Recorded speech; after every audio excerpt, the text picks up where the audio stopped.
And good morning. It is a Tuesday edition of Glenn Clark Radio. I'm Glenn. He's Griffin. We got a friend hanging out in studio with us. We'll tell you about him in a second. We got a busy day on tap. Coming up in a little bit, we'll chat with the Kentucky Derby winning rider of Mystik Dan, Ryan Hernandez Jr., his first ever American Classic win. And what a ride it was. Starting the rail, finding space, holding on by a nose. He also won both the Kentucky Derby and the Kentucky Oaks. Decent weekend. The first time since Calvin Burrell that someone won, a rider won both races in the same weekend. Obviously, we know Kenny McPeak was the trainer for both horses, and I believe it is the first time that the trainer-rider combo has ever won both the Kentucky Oaks and Kentucky Derby. But we'll chat with Ryan Hernandez in a minute, still hoping for the best that Mystik Dan will be here in Baltimore next week. Also coming up this morning, we'll preview Orioles-Nationals. Our buddy Pete Medhurst is involved with both teams, obviously, as he does play-by-play for the Nationals and then does pregame for the Orioles over on WBAL. So we'll catch up with our pal Pete Medhurst. Also this morning, Carlos Peña, the former All-Star slugger, now with MLB Network. He did a whole video breakdown of Ryan Mountcastle last week. I wanted to catch up with him to chat about Ryan Mountcastle, talk about the Orioles before they open this short 2-game set. And it's Tuesday, so we will talk college sports with Patrick Stevens. Of course, the NCAA Lacrosse Tournament gets underway this week. We'll preview the round of 16. What did the committee get right? What did they get wrong? What are the chances for Johns Hopkins, Maryland, who's looked extraordinarily pedestrian, and yet still a seeded team that's playing at home? I don't like their chances of even winning a game, but maybe I'm wrong. Patrick will tell me. And what are Towson's chances of going up to Syracuse on Sunday night? I think, yeah. Good history there. Yeah, but I mean that doesn't mean it. That was 7 years ago. Nobody involved with that is involved with this, and it wasn't in the Dome. And obviously, Syracuse didn't have anyone quite like Joey Spallina on that team in 2017 because few people do. But I do think this is maybe as good of a Towson team. That's the weird part. Like that Towson team that made the Final Four run in 2017. We were talking about it with Sean Nadlin yesterday. I think this Towson team might be more balanced than that team was. I think they might be better offensively. Though those midfielders they had on that Towson team that year were nuts. But we'll talk about it with Patrick Stevens, plus it's Tuesday. So it's like Goodrich and Kobe Smith, I think, was part of that team. Like, it was a nuts. Loaded team. Anyway, yes, we'll do that, and we'll talk about the latest in high school sports as we are moving into championship season. I believe today is the final day of MIAA Lacrosse's regular season. Everything will be sorted out there today. We'll talk about all that with Wes Brown during CountySports.Zone Radio. So a lot to do on today's program. Today's show brought to you by Atman's Deli in Harbor Point. Everything you love about the original Atman's now with a full bar as well. So they've got the corned beef piled high, the deli sandwiches, the soups, the desserts, all of it at Atman's Deli in Harbor Point. Plus that full bar for you to hang out, watch games, make a night of it. AtmansDeli.com for you to find out the daily specials. Need to check out. We know you love Atman's Deli. It's a Baltimore institution. Now check out the new Atman's Deli in Harbor Point. Joining us in the studio this morning, we always like to try to invite all of PressBox's interns from the semester to come by. They've been having to put up with hearing our stupid voices all semester long and transcribing interviews and from a man that had to do transcribing many a day in my life, it is hell. And now you got like all these, internet apps that'll help you, but like they're not perfect. So it's almost worse because like you think you have the transcription, but then you got to go back and look over it again, and then you just sort of find yourself saying, I could have just done this myself from the beginning. That would have been the option. Hayden Sweeney is a senior at the University of Maryland, and he's been interning for us this semester. Hayden, thank you for coming in and hanging out with us this morning. Slide right up. I'm not kidding about it. You got to be right on top of that microphone. Glad to be here, Glenn. Thanks for having me. Whoa. What's going on with his mic? What happened there? What is going on?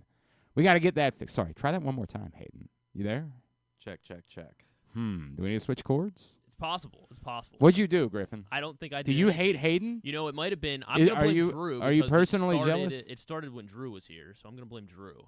It was fine on Friday. It was fine on Friday, yeah. But I think Drew. But it started. Try this. Drew might have. Hayden, tell me what it is that you're looking to do for a living, and we'll see how it sounds. I hope to be a beat writer for a professional sports team. Okay. You now this is an interesting thought process because it's 2024, and some people would say, writing, why that? Why wouldn't you want to do video and TikTok? And I know I sound like a terribly old man when I say it that way, but like, you know what I mean? Like it feels like writing not exactly what most kids are into these days. Why is it something that still interests you?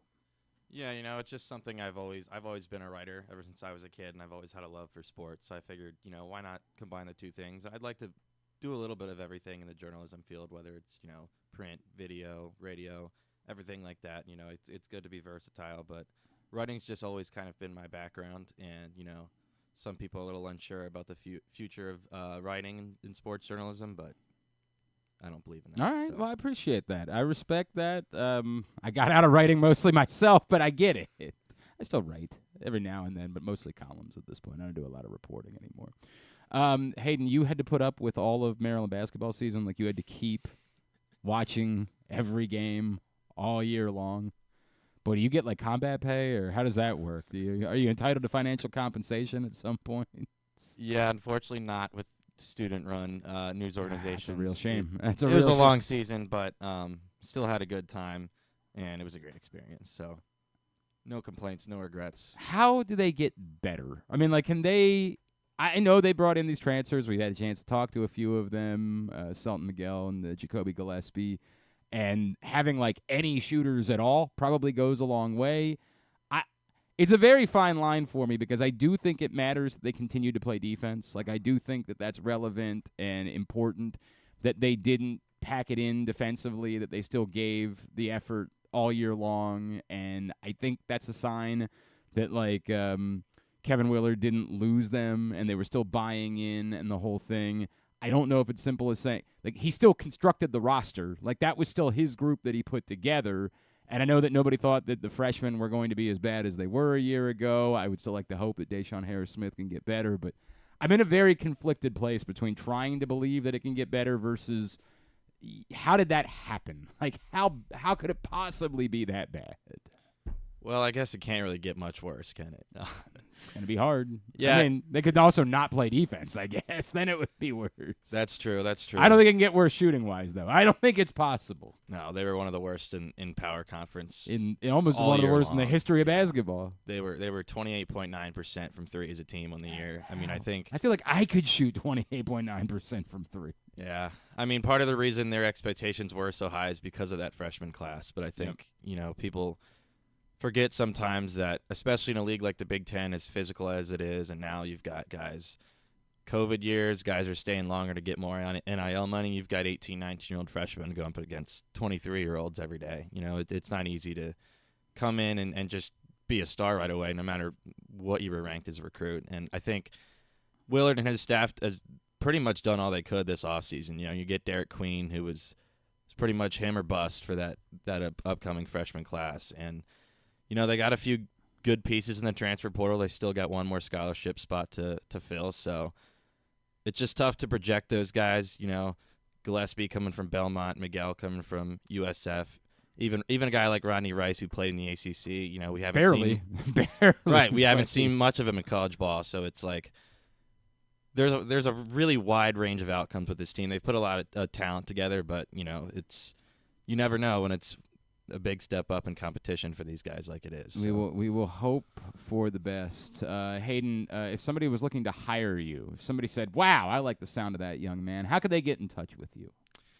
Yeah, you can find me on Twitter, Hayden Sweeney _, and you can shoot me an email, haydenmsweeney@gmail.com. You asked me if I have any advice for you. You got any advice for me? Get a me? nice job in finance, bro. Get out of this. Don't deal with it. I've been told that a few times. Don't worry about whether or not the place that you're going to work for is about to go under at 24/7. Get a wonderful finance, maybe a nice government job, and never think about it. No, I appreciate the fact that you care about this business, and I wish you nothing but the best throughout the course of your career. Good to meet you. Good to have you in here. And thank you for all your hard work and putting up with hearing my stupid voice all throughout the course of the semester. Because here's one thing that I don't ever do. Go back and listen to me. That sounds like hell. That sounds really, really unpleasant. But I appreciate the fact that you've been doing that all semester. All right. Obviously, the Orioles were off last night. The only news, the news that Austin Hayes is going to start a rehab assignment. And I don't think that there's a lot of question. I think the real question over the course of the next couple of days is going to be, can Colton Cowser continue to justify playing time against, all pitchers? Austin Hayes clearly is going to hit against lefties when he returns. The first part is Austin Hayes. Somebody was saying, well, whose roster spot is he taking? Ryan McKenna's. I don't know why that's hard. There is no point to Ryan McKenna being on this team if Austin Hayes is back. And I get that he's hit 2 home runs, and that's swell. But, there is Austin Hayes is a defender and is a right-handed bat. Why would Ryan McKenna be on the team? I get that somebody would say, hey, well, Heston Kjerstad's not getting every day at bats. There's no justification to have both Austin Hayes and Ryan McKenna on this baseball team. None. Zero. The real question to me is, will Austin Hayes be given the opportunity to get more at bats? Because the at bats against righties went away when Colton Cowser started producing early on in the season. Problem is, Colton Cowser hasn't been producing the last couple of weeks. And we're still just doing that wacky bit where we're not talking about it. We're like, well, he's the cow. And he's got time to turn around. Moo. I'm not saying he doesn't. But I think that line of demarcation will be the return of Austin Hayes. If Colton Cowser is producing this week, then maybe he can continue to get those at-bats. But if not, I think the Orioles will be inclined to give Austin Hayes another opportunity because he does have a track record. Obviously, it was not going well to start the season. How much of that was him pushing through an injury and pressing, and he shouldn't have been out there? I don't know. I don't have those answers. This goes back to the goofiness of Ryan Mountcastle being out there a year ago when he was going through vertigo and seeing 3 baseballs, and yet nobody said, hey, maybe don't play. Here's a thought. What? Why are you doing that?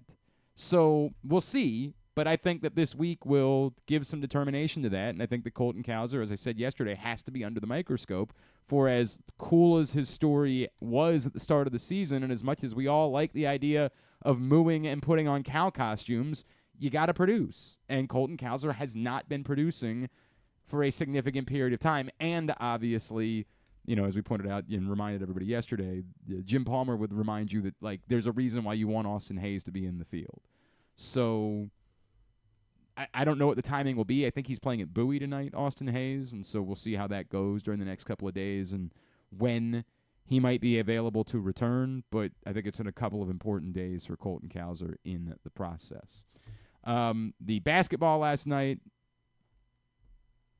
I guess the first game was good. It was certainly close. A lot of controversy relating to the officiating late in the game. By the letter of the law, that is a moving screen. The argument that everybody's making is, but you don't call that. And you certainly don't call it there. This goes back to the women's Final Four thing, the Iowa-UConn game. That one to me was more obvious than this one was. That one to me, you call 100 times out of 100. I think it's because DiVincenzo sold it. Yes, definitely flopped. There's no question that he flopped in the process. I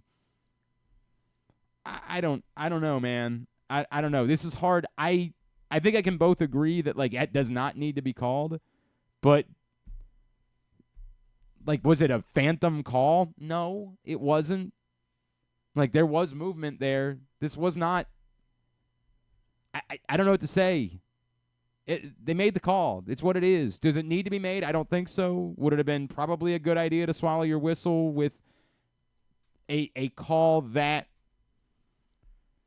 insignificant? Probably. Do you not like rewarding the guy that flopped? Absolutely not. You don't like rewarding that guy. But they didn't make it up. It wasn't like the kickball thing, which they definitely got wrong. I don't know. I think I'm really struggling with this one. I really am, because I get the frustration that, like, Pacers fans feel, but at the same time, there really is a big difference between a blatantly wrong call and just a call that I don't think needs to be made. It got made. Sorry, that's what it is. And it's not, that guy doesn't deserve to be fined. He doesn't deserve to be, that, by the letter of the law, that was a moving screen. Letter of the law. This goes back to, like, ticky-tack things we talk about in football. Like, by the letter of the law, was that a hold?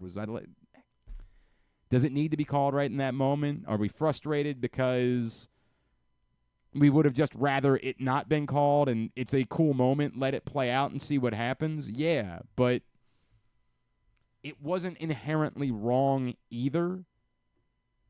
And you got an entire basketball game to try to win.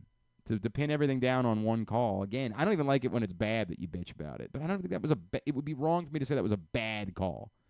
Just not one that I think they had to make. Ultimately, the Knicks win game 1. Dude, the Timberwolves, I mean, it's effing nuts. I remember I was saying, like, I think it might be 50-50. Jesus Christ. I mean, We haven't seen things like this. Is really, it's reminding it to me. It's reminiscent of the early Popovich Spurs, where what they were doing was so different. Now there was more defense in that era. Obviously, those Pistons teams, the Larry Brown Pistons teams with Ben and Rasheed Wallace and Chauncey Billups and Tayshaun Prince, Rip Hamilton. They also played defense at an extraordinarily high level. And that era, there was more defense in general than there clearly is in the NBA at this point. But this is so wildly different than, and they didn't have Rudy Gobert last night. And it was an ass-kicking, just a demolition from start to finish. Anthony Edwards wasn't even a superhuman last night. He was pedestrian. And the Timberwolves destroyed the Nuggets on the road.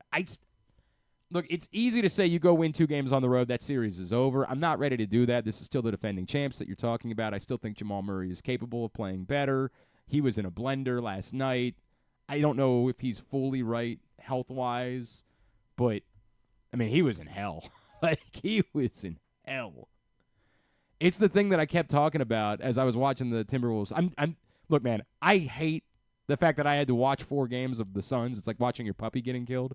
But, like, actually, I didn't care that much about these Suns. That's not fair. I checked out on these Suns. It was more like watching your I don't know how to compare it, but what it did was teach me about the Timberwolves, because in fairness, I did not spend nearly enough time with the Timberwolves during the course of the regular season. I, as you know, 100% was of the belief of we're going to get to the playoffs and it's just going to be the Nuggets again. Like, that's just the way it's going to work. And the fact that I was able to watch the Timberwolves for those 4 games made me realize, sure, I think the Suns have checked out, but this is still something different. The number of times that you say, how are they covering the floor like this? How? How are they rotating like this? No one does this. They don't miss. Now, it's not maybe the most aesthetically pleasing offensive basketball at all times, and certainly last night it wasn't. But Jesus, dude. They are playing a different sport than everybody else is. I don't know what you do about it. And the fact that all of them are bought in, every single one of them is bought in. Mike Conley. Every one of them. Nas Reed obviously was tremendous. Dude, it is I guess bonkers. the good news is that they don't play until Friday, so Mike Malone has, What, to scream and yeah, lose well, his he's got mind? three and a half days to figure out. And somehow not get ejected? That didn't make any sense. That was crazy, That man. didn't make any sense. That was crazy. He was... Is it because the ref knew that they made... And that's what they said on the broadcast. On the broadcast, yeah. they said, I guess the ref's Anthony name Edwards was... is standing right there, and he's like, that's a tech. That's Right. Like, what in the world is going on? And that's what they said on the broadcast. Who was it? It was Jamal Crawford and... Yeah. I don't remember who else was doing the broadcast last night. But, like, they absolutely said, this is what happens when the official knows that they might have been wrong. We might have gotten this one wrong, so maybe give him a little bit of leniency. But, dude, Michael Malone was all out there. I don't know how they fix it.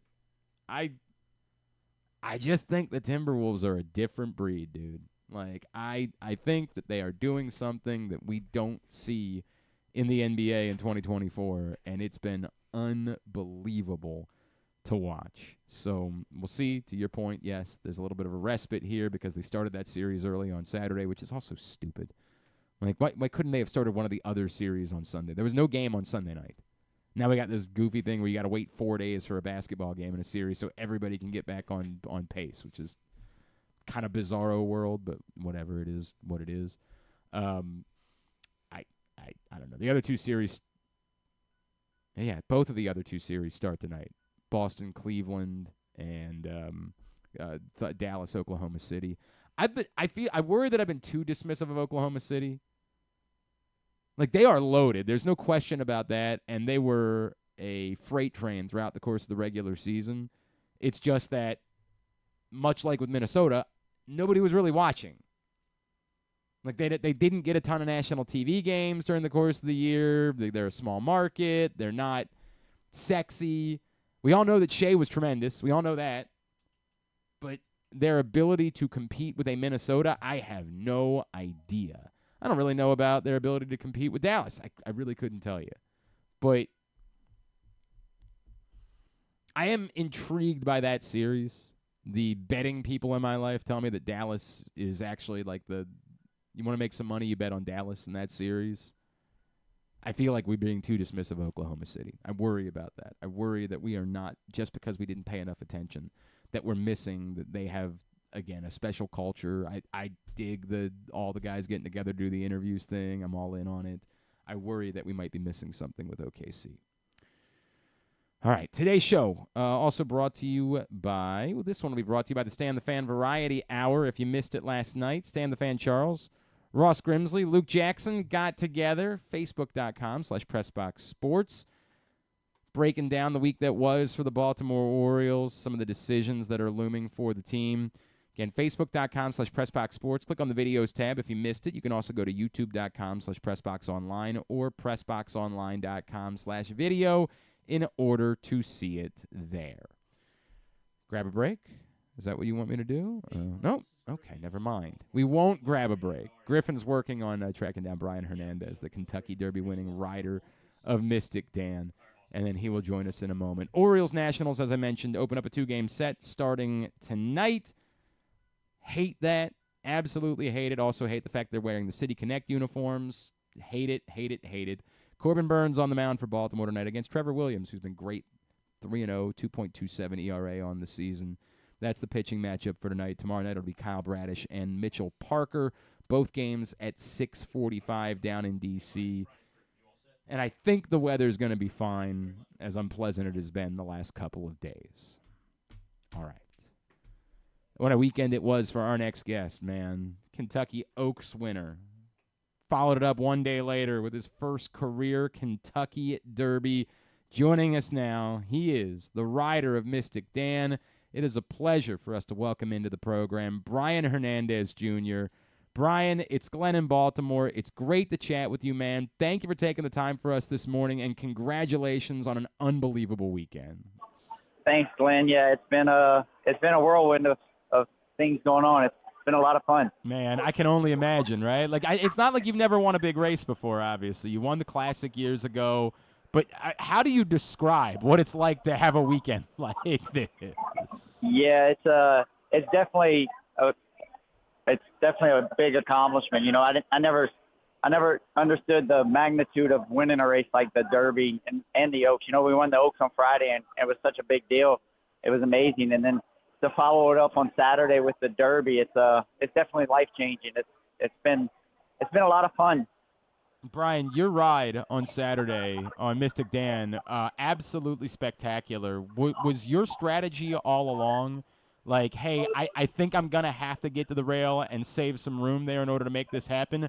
Or was it just how the race played out that ended up being the way that you went? No, you know, when they drew the race up on the week before and we drew the 3-post, that was I talked over with Kenny. We talked about it multiple times, and that was kind of our game plan the whole time. Was we knew our horse was he was going to be brave for us down on the inside. So Kenny just told me, he goes, look, just save all the ground you can and just give him the best trip possible. And it was just one of those magical trips that everything we could have asked for just went perfectly. So take me to the stretch, because I don't know what this is like for a rider. You get out in front.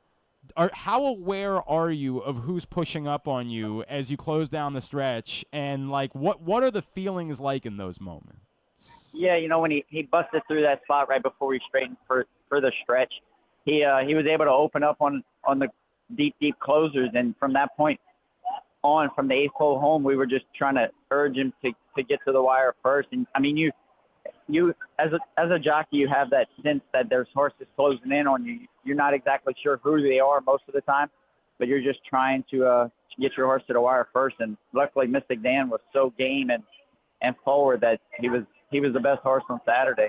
Brian Hernandez Jr. is with us. Won the Oaks with Torpedo Anna, and then won the Derby, obviously, with Mystik Dan. He's with us here on GCR.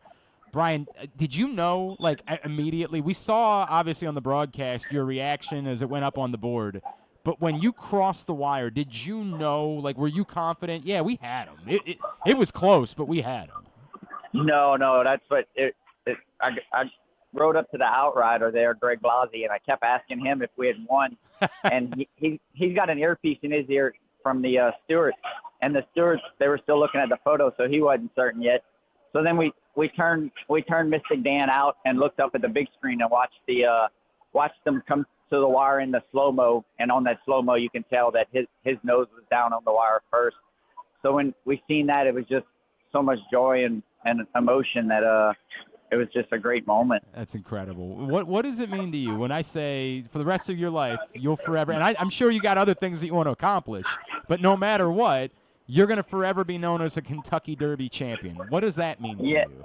Yeah, it means the world. The only 3 happier days of my life were the 3 days of my the 3 kids' births. Yeah. To win the Kentucky Derby, it's life changing, it's life altering, but it's definitely it's just very rewarding to be doing this for the last just about my whole life. I've been riding for the last 20 years, and to go out and win the Kentucky Derby, it's very meaningful and very it's hard to put into words how unbelievable it is. That's cool. Brian, the faith that Kenny McPeak has always had in you and has continued to try to go to you and tell clients, this is my guy, this is who I want to have ride, don't call anybody else. What has that relationship been like? How much has it meant to you? And how important is it for you to have delivered these types of massive wins for someone that had that faith in you? It's meant the world. For the last 7 or 8 years, Kenny and I have been working together, and we've had success. Not quite Kentucky Derby and Kentucky Oaks success, but we've won a lot of big races.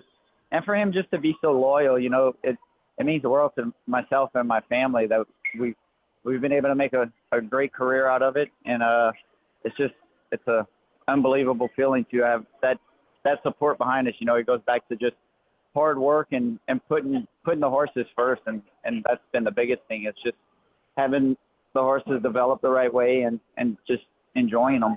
Were you as confident about Mystik Dan as he was? Like, it was funny. We talked to him yesterday, and hearing him that week, as everybody was paying attention to Sierra Leone and the fierceness, he was very confident in this horse. Were you as confident as Kenny was going into the weekend that you guys had someone that maybe was flying under the radar too much? Yeah, we knew we had a really good horse going into it. We had all the confidence in the world in him, and that made it another nice thing was he was a little under the radar and nobody was really paying much attention to him. So we were able to just kind of go about, ever since Arkansas Derby 5 weeks ago, just kind of go about our job quietly and just prepare our horse the best way. The Louisiana thing. What the heck is it in the water that all we ever do is get like champion riders from Louisiana? Yeah, I think it's just the work ethic they put into us, learning about horses the right way down here, and just we've grown up around horses. For most of Louisiana jockeys, we started getting on horses when we were really young, 7, 8 years old, and we just kind of make a lifestyle out of it. Man, it is incredible to continue to see how this works. And, boy, it certainly felt like kind of eerily reminiscent of Calvin Burrell watching you go to the rail on Saturday. It really felt...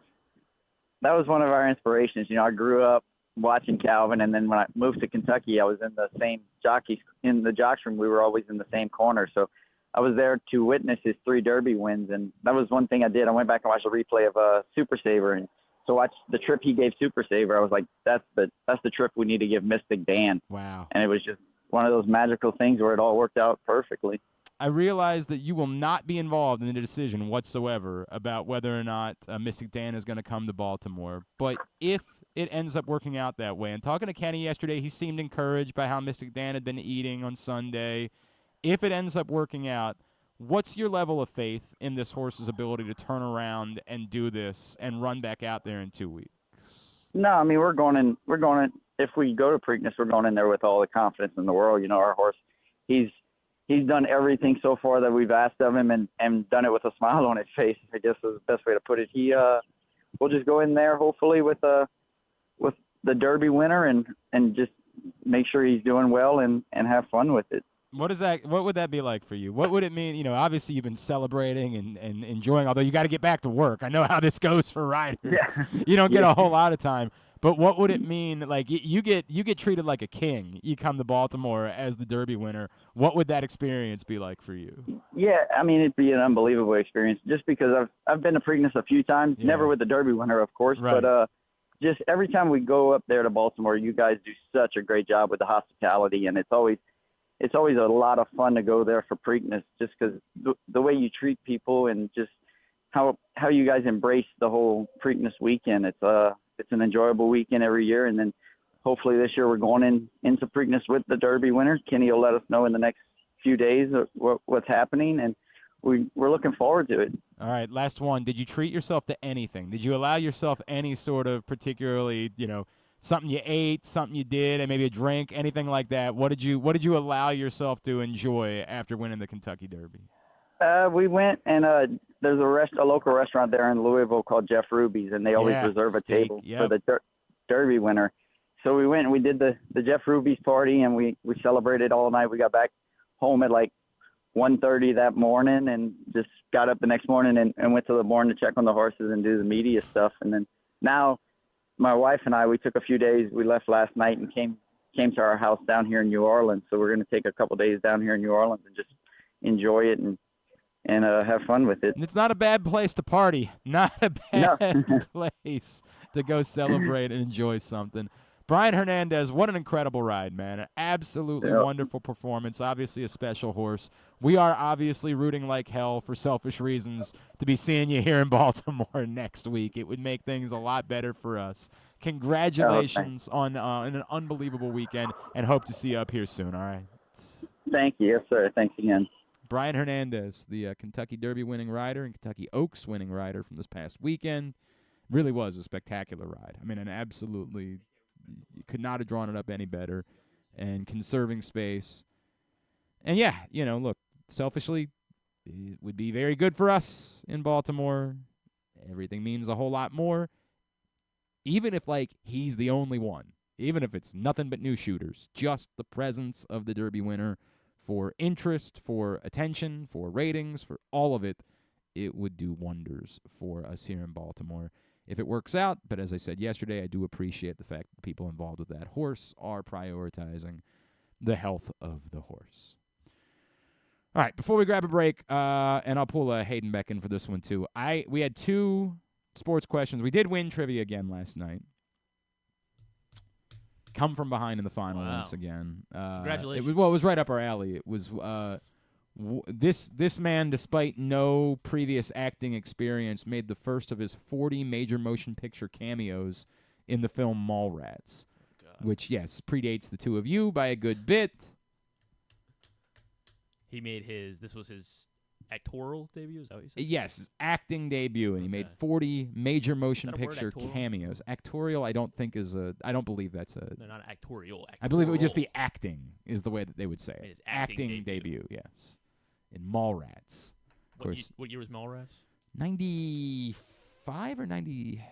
be in that range. Mallrats, of course, with Jay and Silent Bob. Cameos. Remember, I said 40, because that tripped me up at first as well, because Ben Affleck, that was one of his first acting debuts, was in Mallrats, and I didn't read it correctly the first time to see the word cameo. So I was like, oh, it's Affleck. And then they pointed back up. They're like, dude, no, cameo. And I was like, oh. And then I obviously knew what the answer an athlete? was. No. Oh, you obviously know. Somebody who's not known don't know anything as an about Mallrats. actor, but appeared. It was 95 for Mallrats. Mallrats is we should bring back Griffin's movie reviews. Okay. You should spend some time with Mallrats. Mallrats, the great Kevin Smith had a series of films with Clerks, Mallrats, Chasing Amy, Dogma, and Jay and Silent Bob Strike Back that enraptured us as a country. Mostly those of us that were stoners. We were enraptured by the Jay and Silent Bob series, the Kevin Smith series. 13-year-old Glenn Clark. Not at 13, not at that point. But by the time I was in high school, by the time I tell you what, Jay and Silent Bob Strike Back came out as I was going into my freshman year of college. And we drove up to Philadelphia because they were hosting a Kevin Smith film festival at the Comic-Con that year. And we got to hang out and smoke some weed with Kevin Smith. And it was I thought life would never be better. I thought it was the singular highlight of my life. Well, ironically, the person involved in the answer to this question, and I don't want to give anything away. I'm not going to know. Hayden, you have any guess? Any guess? 40 major motion picture. Someone well-known for making cameos. Really well-known, specifically for making cameos. Blitzer. No. Really well-known because they're cameos in Marvel films. Oh, so Stan Lee. Stan Lee's first ever cameo was in Mallrats in 1995, and it was actually more of a role than it was like he played himself, but like he had number of lines, an entire scene that he was significant more than when he was in the had his own famously, the greatest moment of my life. Your life. Other than the kids, other than getting married, was when we had Stan Lee on the old radio show, and he ended the interview by saying, "Well, thank you, Glenn, and you're a hell of a good interviewer." And I said, "Well, I might as well quit. It'll never be this good again. There will never be a moment in my life that will compare with Stan Lee." Like, I remember Thanks, you're a hell of a good interviewer. I enjoyed talking to you. That's the one. That's the one. Greatest moment of my professional career by far. Nothing will ever compare to that feeling. I don't want to say this out loud, but later on that night, I thought about it, and I cried. I said, what is the point of continuing? It doesn't matter what I do. Stan Lee. All right, there were 2 sports questions last night. The first, most people got, name the 6 quarterbacks that went in the first round of the NFL draft. Ooh, tough one. Yeah, well, I thought that it would be tougher for everybody else. It was not. Most of the teams of the bar got all 6. I know you know them, so we won't go through that. The other one, admittedly, I went 0 for 2. Whoa. 0 for 2. Is everyone pissed at you? Kinda.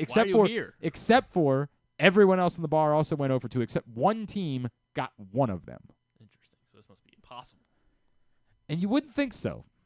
Name the 2 players in NBA history to have recorded a 60-point game in the playoffs. Hint, they both did it against the Celtics.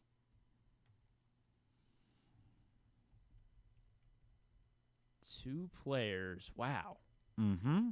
2 players in NBA history have had 60-point games in the NBA playoffs. Both of them did it against the Boston Celtics. Oh, man. Yeah. Your feeling is exactly how I felt. I was dumbfounded.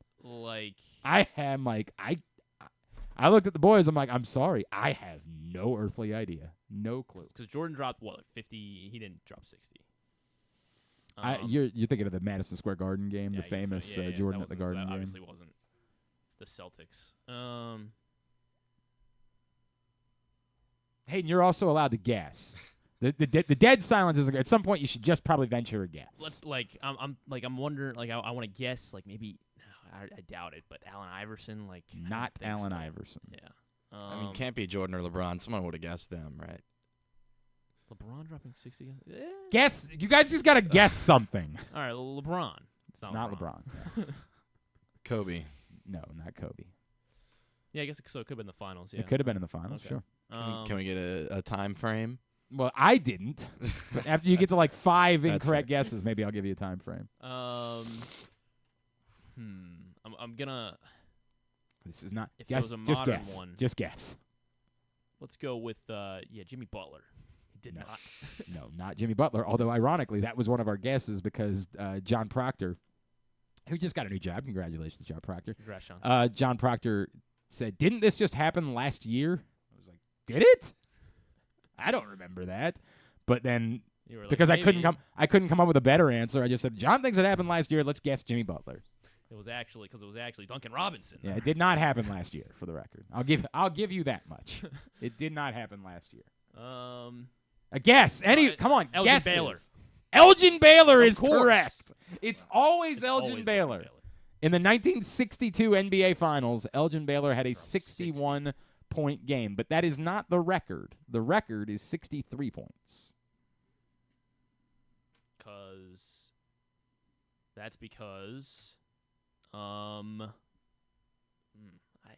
Moses Malone dropped Not Moses 63. Malone. What if I said you guys should have gone with your gut? You both convinced yourselves it wasn't this person. It was Jordan, really? Michael Jordan, 63 points Why did I in think he didn't reach 1986. 60? In 1986. So before he was Michael Jordan. Yeah.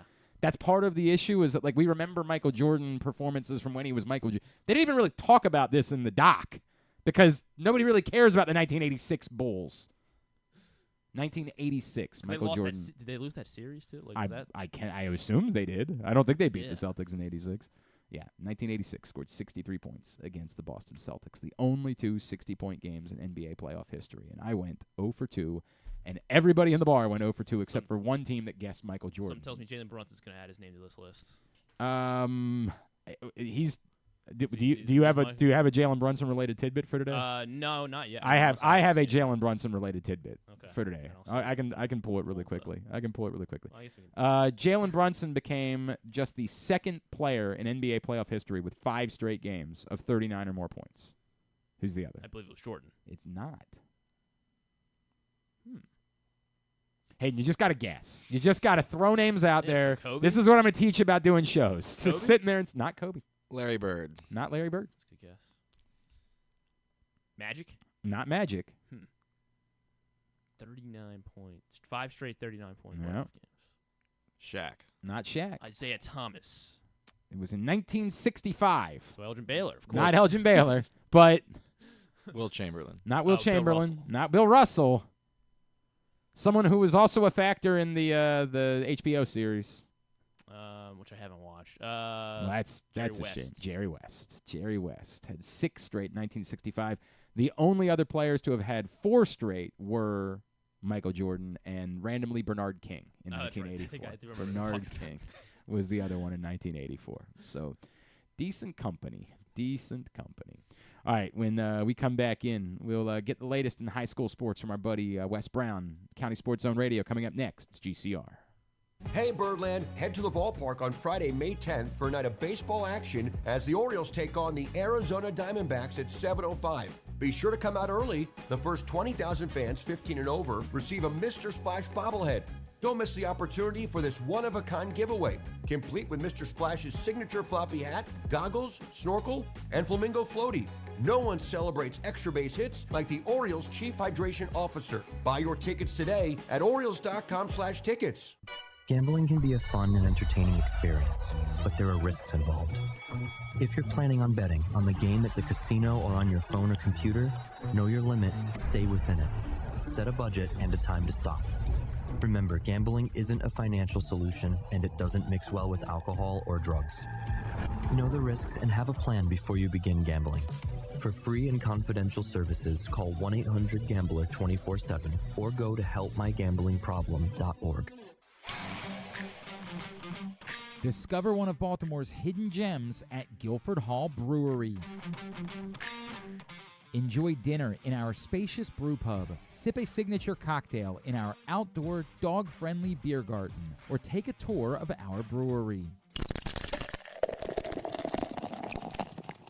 Discover your new favorite local craft beer. From crisp lagers to hoppy ales, there's something for everyone to enjoy. Pair your brew with delicious appetizers and entrees. There are options for the whole family, but you have to try our fan-favorite giant pretzel.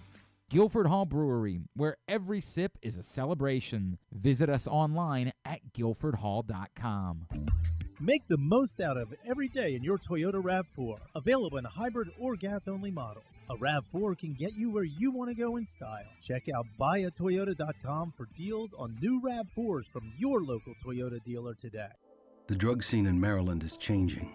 Fentanyl and xylazine are being added to street drugs, and you may not even know it. Xylazine is not even intended for humans, and fentanyl is an opioid 50 times stronger than heroin and contributed to over 80% of overdose deaths in our state.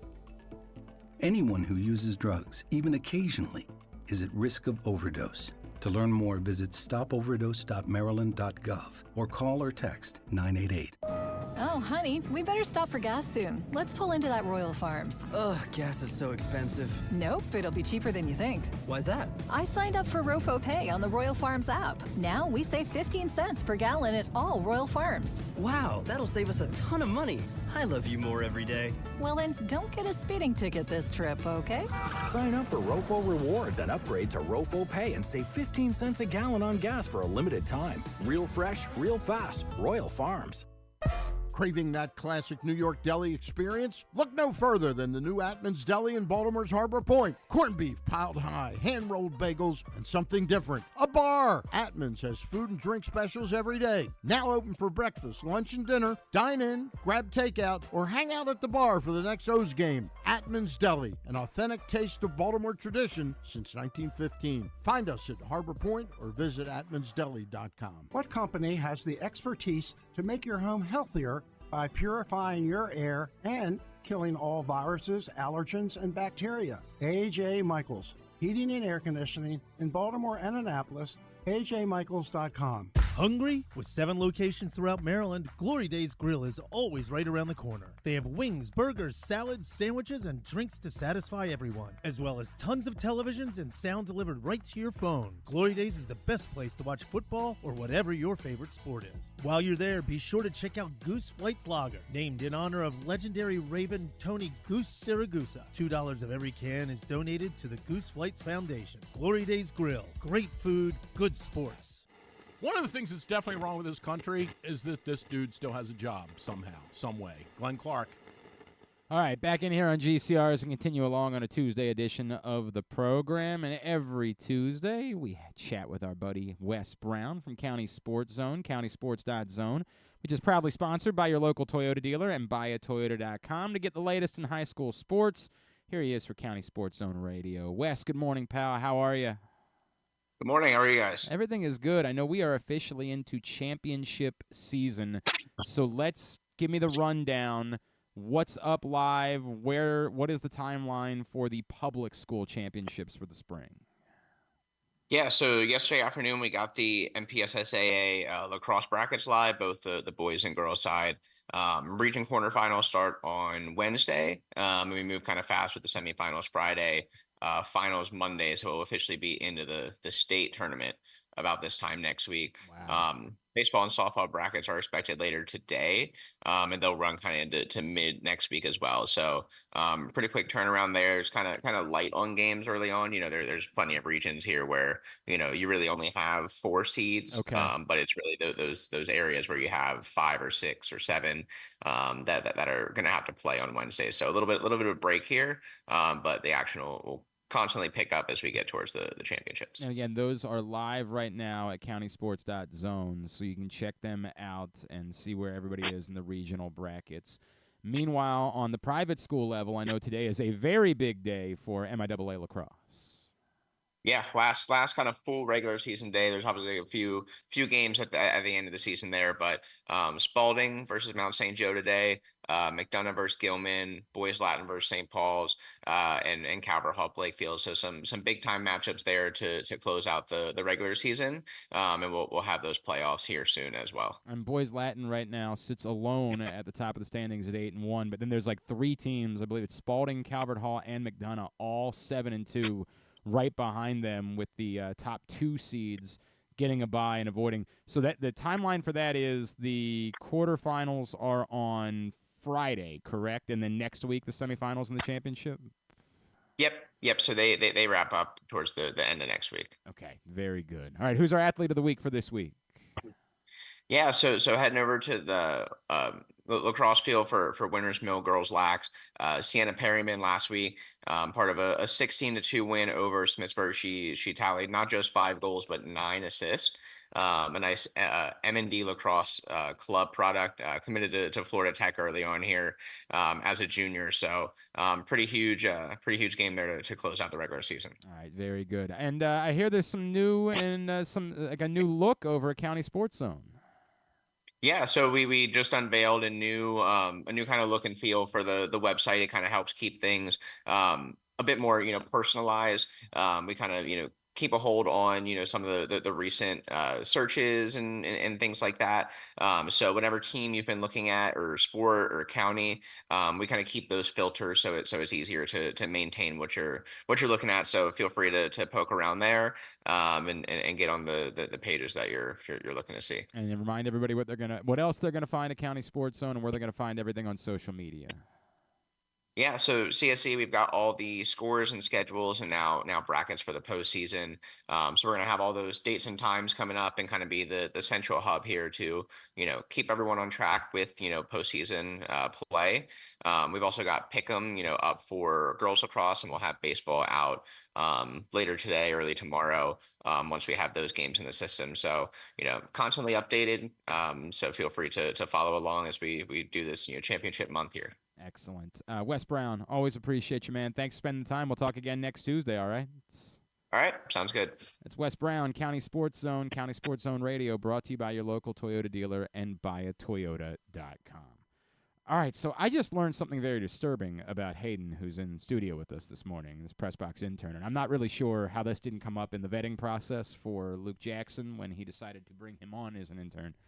So, Hayden, you're originally from Hagerstown, correct? That's correct. So, I get it. That's a part of the state where, like, a lot is it more D.C. sports fans than Baltimore sports fans out that way? So I feel like there's some Pittsburgh out that way, isn't there? Yeah, there's a good bit of Pittsburgh. I'd say between D.C. and Baltimore, it's pretty 50-50. Okay, 50-50 out that way. Baltimore's probably 10 minutes closer to where I'm from. Okay. So I say to Hayden, like, were you more of a Baltimore sports fan or a D.C. sports fan? And he's like, well, please explain this to me. Yeah, so I'm a Boston Celtics, Boston Red Sox, and Washington Commanders fan. Been that way my whole life, though. So What? What? I can't really explain what my 5 or 6 year old mind was thinking when I picked all these teams. I mean, the Celtics, I just remember watching a game on TV. My favorite color was green. I was like, oh, I like the green team. Dad's a then Redskins, now Commanders fan. I don't really remember how the Red Sox came along, to be completely honest, but they've been the same teams my whole life. Not a bandwagon or anything. It's just, bit of an odd mix. Just a poser. Not a bandwagon, just a poser. That's all. I don't know if I like that term either. I figured you might not, but, sometimes you got to sleep in the mess you made, my friend. That's just the way that this goes. You took to being a Red Sox fan. Yeah, whole family's Orioles fans, too. How did they let this? I mean, I guess when you were growing up, the Orioles were. I got a lot of things. Here. Well, actually, when you were growing up, the Orioles were probably good again by that point, in like 2012. Well, when you How old were you then? You were then like 9, right? Yeah, I mean, my first memories of the Red Sox were the Adrian Gonzalez, Carl Crawford teams. So. There's nothing about this. There's nothing, and at no point did you think to yourself, maybe it's time for a course correction. Maybe I try to. Can never do that. You're not You say I did watch them win the World Series. You're not dyed in the wool. Like, you're not from there. You have no connection to it whatsoever. It's just you picked something out of a hat and said, "This is what I'm going to root for." Nothing against the Orioles. I mean, I can't go against my team. But this is not. You can't switch you up. Can't go against your team. I don't understand why it's your team. That'd be like me saying, "Dude, I just love the Utah Jazz, man. I just love them." Like, Baltimore doesn't have an NBA team. I understand. That part doesn't. I'd be mad at that. I said this. That part doesn't bother me. That part I It's don't. just the Red Sox. I don't really understand why it's the Celtics, but as I said before, when you don't have a team, root for whoever you want to root for. For me, before I moved to Phoenix and that became my team because I was there and felt it every day, it was just wherever my favorite players were. Like when Shaq played for the Magic, I loved Shaq, so I was a Magic fan. When he moved to the Lakers, I was a Lakers fan because I was a Shaq fan. That was what I cared about. When you are a place that doesn't have a team, I totally understand. Like the notion of I just picked a team. That's the team that I root for. Now, the thing that you have to acknowledge is it can't mean the same to you. This is the nature of sports fandom to me. It cannot mean the same to you as someone who came to it in a different way. Like just picking a team, it's not intrinsic. It's not. To me, that's the great thing about sports fandom is that it's regional, is that it becomes something that galvanizes a city, a community that everybody can get behind at a time where we can't agree on anything at all. It's the one thing that people can agree on is like the sports team in your town. When they're doing well, it's good for business. It's good for everybody. Everybody's got a little bit more of a pep in their step. We feel it. The Orioles go sweep the Reds this weekend. Everybody's a little bit happier when you talk to them on a Monday. The Ravens, beat the Dolphins in that game late in the season, and everybody had a big old smile on their face. There's something about that. So you have to acknowledge when you root for somebody else, it might mean something to you, but it cannot mean what it means to root for that team. And that's the part the Celtics thing, fine, get it. The Red Sox thing, nope. I can't give that a pass. There's no association with Boston. It just cannot mean to you what it would mean to you to root for a team that like everybody in your family roots for. That means something. There's a community. Can't go against my roots. Your what roots? I feel like you should give him some credit. Maybe roots isn't the right word, but he didn't switch up. It wasn't like he was 14 and picked the Red Sox. No, I was a little kid. I don't remember. That means it should mean less. There's a lot of things you do as a little kid that you wake up one day and you're like, no, I don't need to consume Sunny Delight at every hour of the day. He's showing his loyalty. Nothing wrong with Sunny. What loyalty? Well, he's gonna. What are you loyal to? Singular supporting. The thing that I was into when I was 5 years old? Why don't I just keep watching Barney? So if he switches right now and says, all right, I'm an Orioles fan now. Yes, it would make sense. No, it would not. Understanding that it means Same to a division. community. Yeah, but rooting. I can't do this. So then I have to root against the Red Sox. Yes! Same division. Which is fine. Because they don't actually mean something to you. You just pulled a name out of a hat. Do you have like a cousin in Boston, maybe, or you just been to Boston a few times? Great. Nice. How was it? It was great. I've been to Indianapolis lots. I'm not suddenly rooting for the Colts. Well, I mean, yeah, that's a bad example. God. No, Boston, Griffin. They're all assholes. I don't disagree. It's the only thing they have. Like, everybody asks, well, what do you need to know about people from Massachusetts? They suck. And they wanted to be that way. It's how they know their own. They're like, hey, are you a horrible person to be around? Good to see you, pal. Boston, New York, Philly, they're all like that. Not quite as much as Boston is unique. Well, I don't know. Boston is, I get it. I understand what you're saying, but Boston is a special kind of Some of the asshole. stuff I heard as like a 14-year-old Red Sox fan, Yankee Stadium. Again, that's a different thing. Yikes. But it's a special kind of asshole that you find in Massachusetts. That's why they call them massholes. It's like a whole thing. Oh, we could do 3 hours about this topic. Sure. Instead, I'm going to try to calm the blood pressure. Act a little more human. We come back in. Patrick Stevens will help us breathe. The Red Sox. God. Could it be more insufferable? We'll come back in. Could be a Yankees fan. That's just as it's the same insufferable. That's got to be worse. In fact, I would argue the Red Sox are more insufferable. The Yankees are more evil, but the Red Sox are more insufferable. What if he was like a Steelers fan too? By God, he'd be out of the room. Patrick Stevens joins us next. We'll talk NCAA Lacrosse Tournament on GCR. Craving that classic New York deli experience? Look no further than the new Atman's Deli in Baltimore's Harbor Point. Corned beef piled high, hand-rolled bagels, and something different. A bar! Atman's has food and drink specials every day. Now open for breakfast, lunch, and dinner. Dine in, grab takeout, or hang out at the bar for the next O's game. Atman's Deli, an authentic taste of Baltimore tradition since 1915. Find us at Harbor Point or visit atmansdeli.com. What company makes your home more energy efficient, purifies your air, kills all viruses, and qualifies you for $6,000 in rebates? A.J. Michaels Heating and Air Conditioning in Baltimore and Annapolis at ajmichaels.com. Whether your focus is luxury and comfort, convenience and technologically advanced connectivity, or sporty performance and aggressive styling, we've got the perfect Highlander for you. Check out buyatoyota.com for deals on new Highlanders from your local Toyota dealer today. The ultimate fan experience awaits you at Sports and Social Maryland. See how we're raising the sports bar with our massive 100-foot media wall featuring 40 HD TVs and a 47-foot big screen. Bet on your favorite teams and this year's biggest events at the FanDuel Sportsbook while enjoying your favorite beers and cocktails, plus our delicious takes on bar food classics. Visit Sports and Social at Live Casino and Hotel Maryland at Arundel Mills. Must be 21. Gambling problem? Call 1-800-GAMBLER. Discover one of Baltimore's hidden gems at Guilford Hall Brewery. Enjoy dinner in our spacious brew pub, sip a signature cocktail in our outdoor dog-friendly beer garden, or take a tour of our brewery. Discover your new favorite local craft beer. From crisp lagers to hoppy ales, there's something for everyone to enjoy. Pair your brew with delicious appetizers and entrees. There are options for the whole family, but you have to try our fan-favorite giant pretzel. Guilford Hall Brewery, where every sip is a celebration. Visit us online at guilfordhall.com.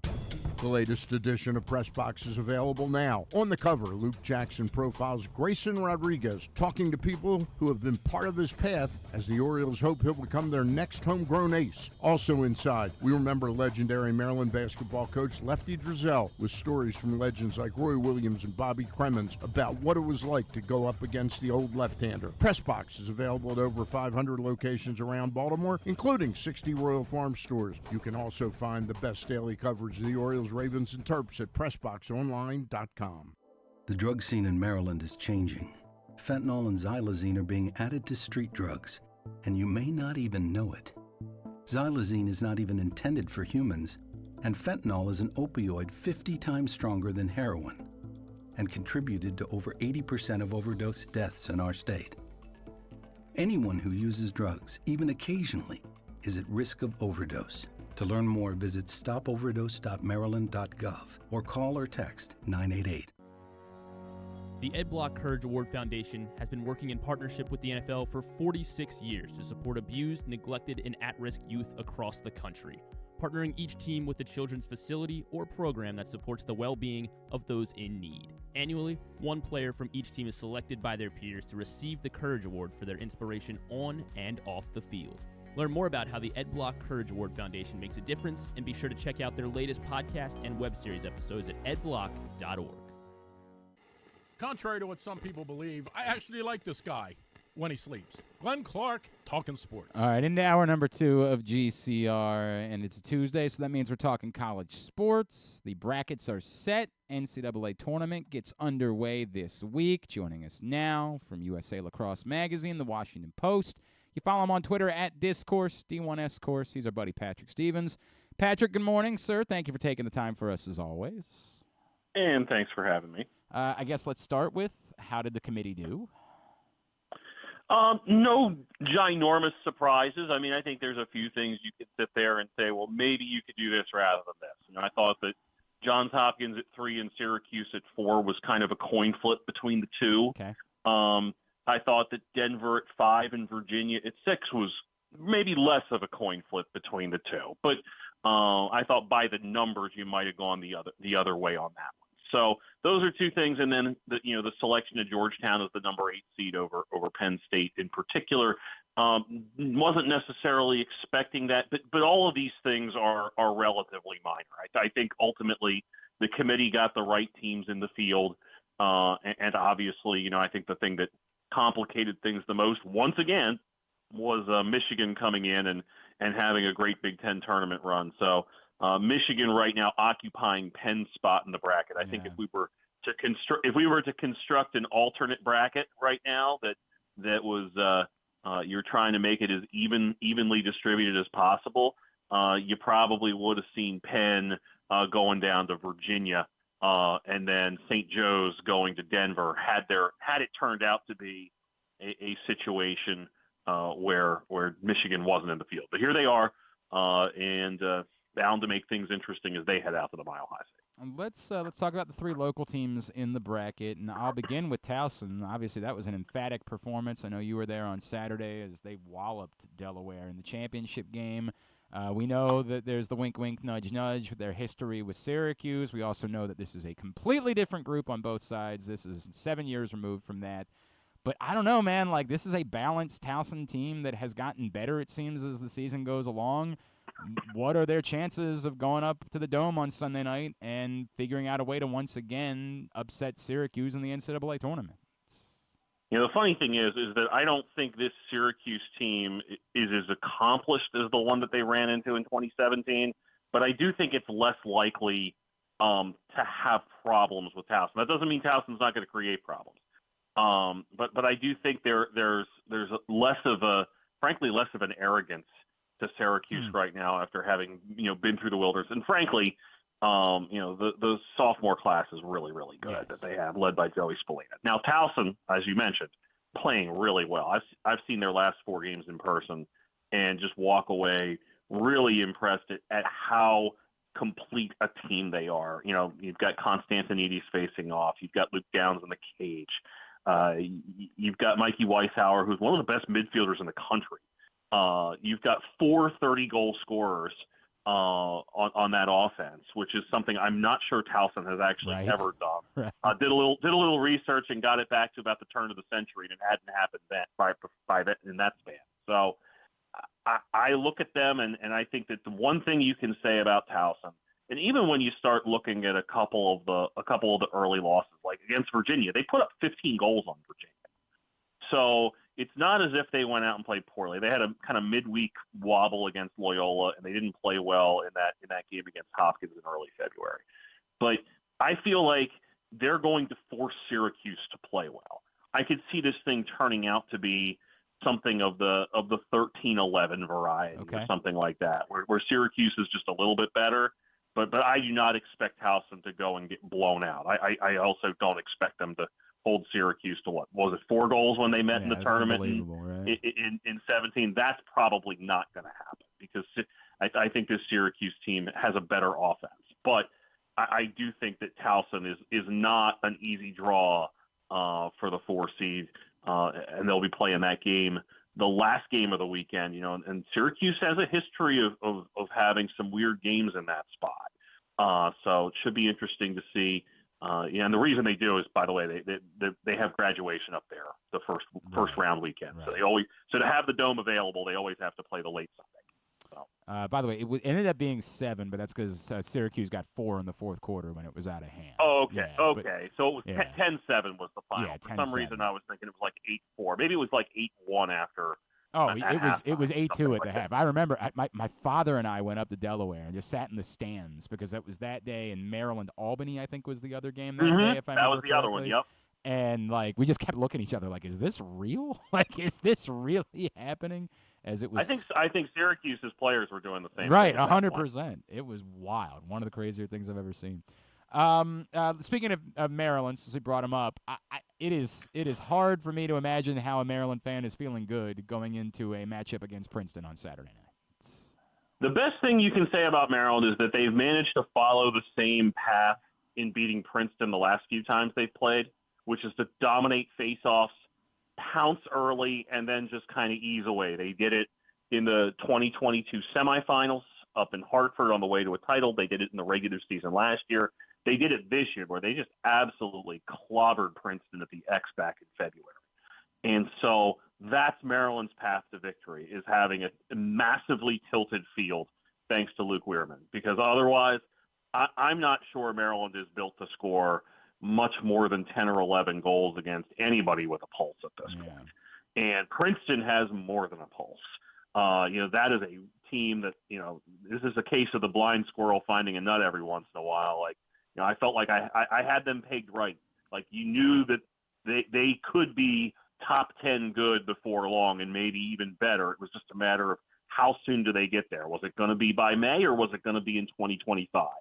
And what we've seen over the last 3 weeks with them just handling Yale and Penn twice, I mean, they basically just eliminated two teams from the tournament right there, basically stole their postseason hopes and made them their own, essentially. You look at that offense with Coulter Mackesy and Nate Kabiri and Colin Burns. I mean, that attack is fabulous.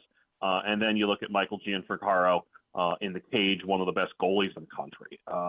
Princeton's really, really good. And this could get away from Maryland potentially if they do not jump out and build something of a lead, because Princeton, as they've shown over the last few weeks, they can just keep scoring and scoring and scoring, and they put a lot of pressure on defense. Meanwhile, probably the best hope for there to be a local team playing on Memorial Day weekend is Johns Hopkins. Did not go well for them, obviously, on Thursday, but I would assume that they are capable of bouncing back from that. Like, I know Lehigh is good, but I feel like that's still a favorable matchup for Hopkins. Give me the thumbnail on Hopkins' chances of making a run, because a second-round matchup with Virginia seems really, really tasty. Yeah, I mean, the funny thing is that I think Virginia is going to be on the ropes against St. Joseph's because UVA is not playing particularly well. I would tell you that UVA-St. Joe's game is the game this weekend I'm most looking forward to seeing. Wow. So, and St. Joe's gave Yale a lot of problems a couple of years ago in an 18-16 first-round game, and a lot of those guys are still around. There's a bunch of fifth- and sixth-year guys on that St. Joe's offense. So that's a game I really like. The one difference for St. Joe's, they no longer have the face-off ace, Zach Cole, that had really helped fuel their rise a lot. But back to Hopkins for a minute. It's funny. The Lehigh team that I saw, and I think we both saw against Loyola back at the end of March, frankly wasn't very good. They were really sloppy and basically allowed a Loyola team that couldn't win a face-off that night to get back into the game because they kept throwing the ball away. And since then, they lost to Princeton a couple days later. But since then, they've basically rattled off, 5 or 6 in a row, a lot of close games. They're very comfortable playing 1- and 2-goal games. And so the longer that Lehigh lingers in this game, I think the more belief they're going to have that they're going to be able to win an NCAA tournament game for the first time in school history. I do think Hopkins is better than it showed in that Big Ten semifinal against Michigan. Do think it's really, really important for them to try to use that defense with Zulik and Smith and a great group of, that great rope unit that they have in front of Chase Erlin to really kind of create a degree of physicality. I think back to Lehigh's last time into the tournament, they played Rutgers down in Charlottesville in the pandemic season. And the thing that was striking was that as good as Lehigh was, and they had an injury issue too with their best player on attack, but as good as they were, like Rutgers just had a different degree of physicality than what they were used to seeing, especially in that season when there just wasn't that much cross-pollination among like the ACC and the Big Ten teams and everybody else. So I think for Hopkins, being able to sort of impose their will on defense and then just kind of use the many pieces that they have, a group led by Jacob Angelos with Garrett Degnan and Matt Collison and all the rest, and just sort of have enough patience to kind of work through Lehigh. I'll say Richard Checo, the defenseman for Lehigh, had 8 caused turnovers on Friday against Navy. He is an absolutely disruptive force. And so being able to figure out how to keep Lehigh out of transition and getting a few cheap goals that way is going to be important for Hopkins as well. Patrick Stevens, USA Lacrosse Magazine, at Discourse on Twitter, with us on GCR. You obviously mentioned Virginia St. Joseph's. There's 4 other matchups this weekend. Anything in particular that's worth pointing out about those games? Why one of them is worth blocking out some time for? Yeah, I would say that both the Denver, Michigan, and Georgetown, Penn State games stand out. I mean, Georgetown, Penn State is what you would expect what amounts to an 8-9 game to be. Which version of Penn State shows up? The one that absolutely mauled Maryland, or the one that had nothing in the tank to play Michigan? And you wonder how much of that result was Michigan playing really, really well, and how much of it was Penn State simply being unable to reload the musket after getting a rare victory over Maryland. I think Penn State is good. I don't know if they're as good as they were last year. And I feel like we could say that about so many teams in this field, right? Like I think we could say that about Duke. We can say it about Maryland. We can say it about Virginia. Meanwhile, Michigan basically following the exact same script as last year. Do they go out to Denver and win and make a quarterfinal? That's a Denver team that plays really good defense, but that they've struggled to score. They've won games 7-4 and 9-6 and 10-8, and their Big East semifinal against Villanova was a 10-9 game. So, can they score enough to beat Michigan? And Michigan showed against Hopkins that it's perfectly capable of just going and scoring 10 or 11 goals and being just fine. So I do wonder, alternatively there, is there an issue for Michigan going to elevation and playing that game? So time will tell on that one, but that's certainly one of the more interesting games of the weekend as well. All right, you mentioned Spallina. I'll throw in, I think that, at least casual lacrosse fans probably aware, Brennan O'Neill, Pat Cavanaugh, maybe even Connor Schellenberger. Give me maybe one other name, a player that perhaps a casual lacrosse fan might not know, but would really be worth them spending some time with this weekend. Man, I almost feel like I could give you a name off of each team at this point, but you don't have time for that. So I would say for a couple teams here in those four games that I just mentioned. For Denver, Alex Stathakis, the face-off man, second in the country in face-off percentage. He needs to have a good game for Denver to advance. For Michigan, Justin Tiernan, more than 50 goals this season. The Lehigh grad transfer doing wonders for the Wolverines. For Penn State, TJ Malone was arguably the best player in the postseason last year. And he has actually been a rock-solid, steady, high-level guy for Penn State all season, the Michigan game notwithstanding. And another name to think about, Graham Bundy Jr., the midfielder for Georgetown. 30 goals year in and year out. You have him and you have Aiden Carroll as well. Some veteran guys for the Hoyas on an offense that knows what it's doing. All right, let's play our game. Can Patrick Stevens name the MLB teams this particular player has played for or managed? We begin. Again, I had to go way back to find a manager for four teams. I got an idea, though. I might reset next week with we'll do players. You can name the teams they managed and played for in order to combine that moving forward. Okay. But for this week, four teams. For someone who never won a World Series as a manager, did a couple times as a player, Bill Verdun is the manager. Bill Verdun. He was definitely a manager of the Yankees. Most certainly was. And he was definitely in Houston. Was in Houston for sure. Montreal for him? Montreal at the end, 83, the last couple of years were in Montreal. And at the start, 72 and 73. 72 and 73. Well, was he in Pittsburgh? He certainly was. 4 for 4. Well done, sir. Well done. That's always the way we start. Let's go back a ways for our 5-team player. And I actually believe it's more than 5 teams. In fact, I will tell you that it is 7 teams for a 2-time All-Star. Claudel Washington is the next name. Yeah. Oh, no. Okay, well, I feel like I can knock out a good chunk of his career I believe you by can, saying the Yankees and the Braves and the A's. You've those got 3 for 13 combined seasons between the Yankees, the Braves, and the A's. Okay, so... Remarkably, there are still more 3 more multi-year stops. 3-year multi-year stops for him. Wow. That is going back a ways. Was he in Cleveland? Not in Cleveland, no. Yeah, this one's pretty hard. Yeah. I mean, congratulations on that. Yeah, I knew this one might be tough.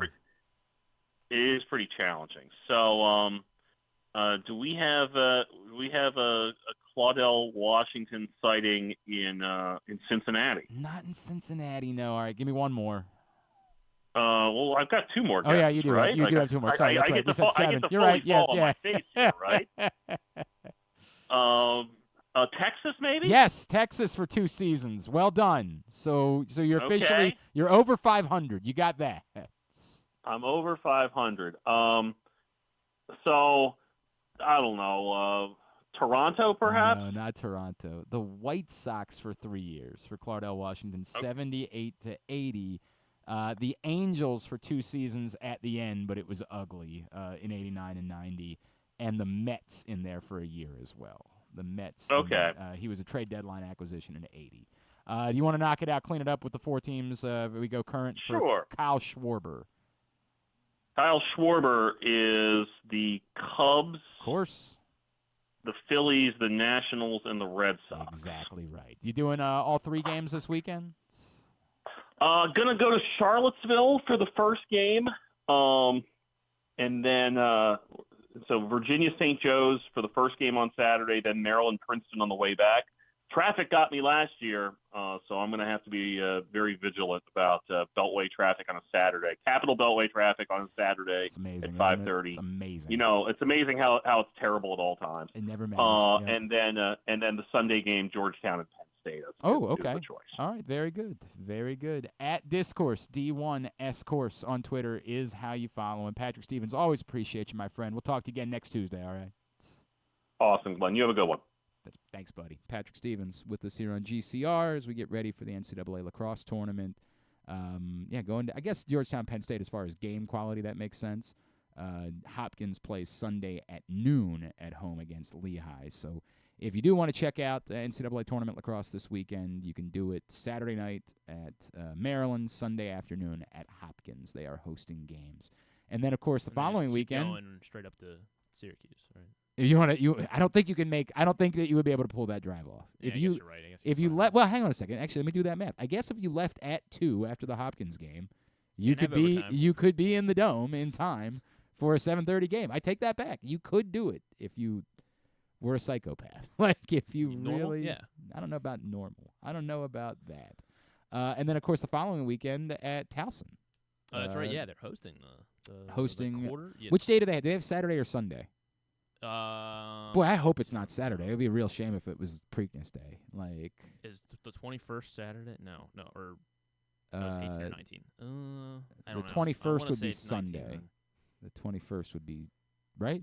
No, because if the 5th was a Sunday, so the 19th would be a Sunday. Yeah, the 18th is Saturday. The 19th is Sunday.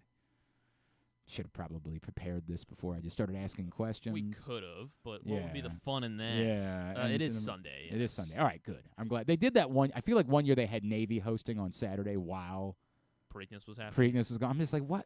So maybe they learned. We think. I hope that's what the answer is. They're in Hofstra on Saturday. But do we also know who would be funneled to? It would be the winner of Towson Syracuse. Okay. Well, that would be, how neat would that be? Michigan Denver winner. Okay. That's who Syracuse Towson would play. Right. And then it would be Lehigh Hopkins. Okay. Winner. So a chance that Hopkins would be playing at Towson. We could have both Hopkins and Towson. Yeah, that would be obviously ideal. That would be for everybody involved. That would be St. Joe's winner. Man, if it was Virginia, Hopkins, and Towson, it would be Denver. Maybe that'd just be I fun. mean, yeah, it'd be fun, but it, like, there's Denver, doesn't really neither one of them are going to be a huge draw to Towson. Man, that'd be a heck of a day. It'd be a heck of a day. Towson went out to Denver a couple years back. They did. Yeah. They did go out to Denver, but it would be that was in the first round. Right? No, that was just like regular season. Oh, I thought they played it. Oh, maybe maybe Loyola they- played at Denver okay. in the NCAA tournament. I could have sworn at some point. All right, whatever. Anyway, I'm thinking too much. I just on remember my this. senior year they went out because one of my friends was like working. And didn't last year Denver come play here? I want to say because it was like Tierney's final season. I want to say they played a game. Man, I'm talking out of my butt. Talking out of my butt entirely. Point is, it could be a really there's ways to finance. It could be a really electric day at United Stadium next Sunday if Or it that could all were to work be- out. Yeah, it would be far. I mean, look, Syracuse playing Denver is still a very big game if that's what it is, and if it's Hopkins, Virginia, anywhere is massive. Although Patrick was just telling us how it could be St. Joseph's. But Hopkins, Virginia, anywhere would be huge. Lehigh, St. Joseph's, probably not quite the same appeal for a Sunday at United Stadium, but would be big. Would be a big, potentially a very big day and a huge crowd here in Baltimore for a quarterfinal day in the NCAA tournament.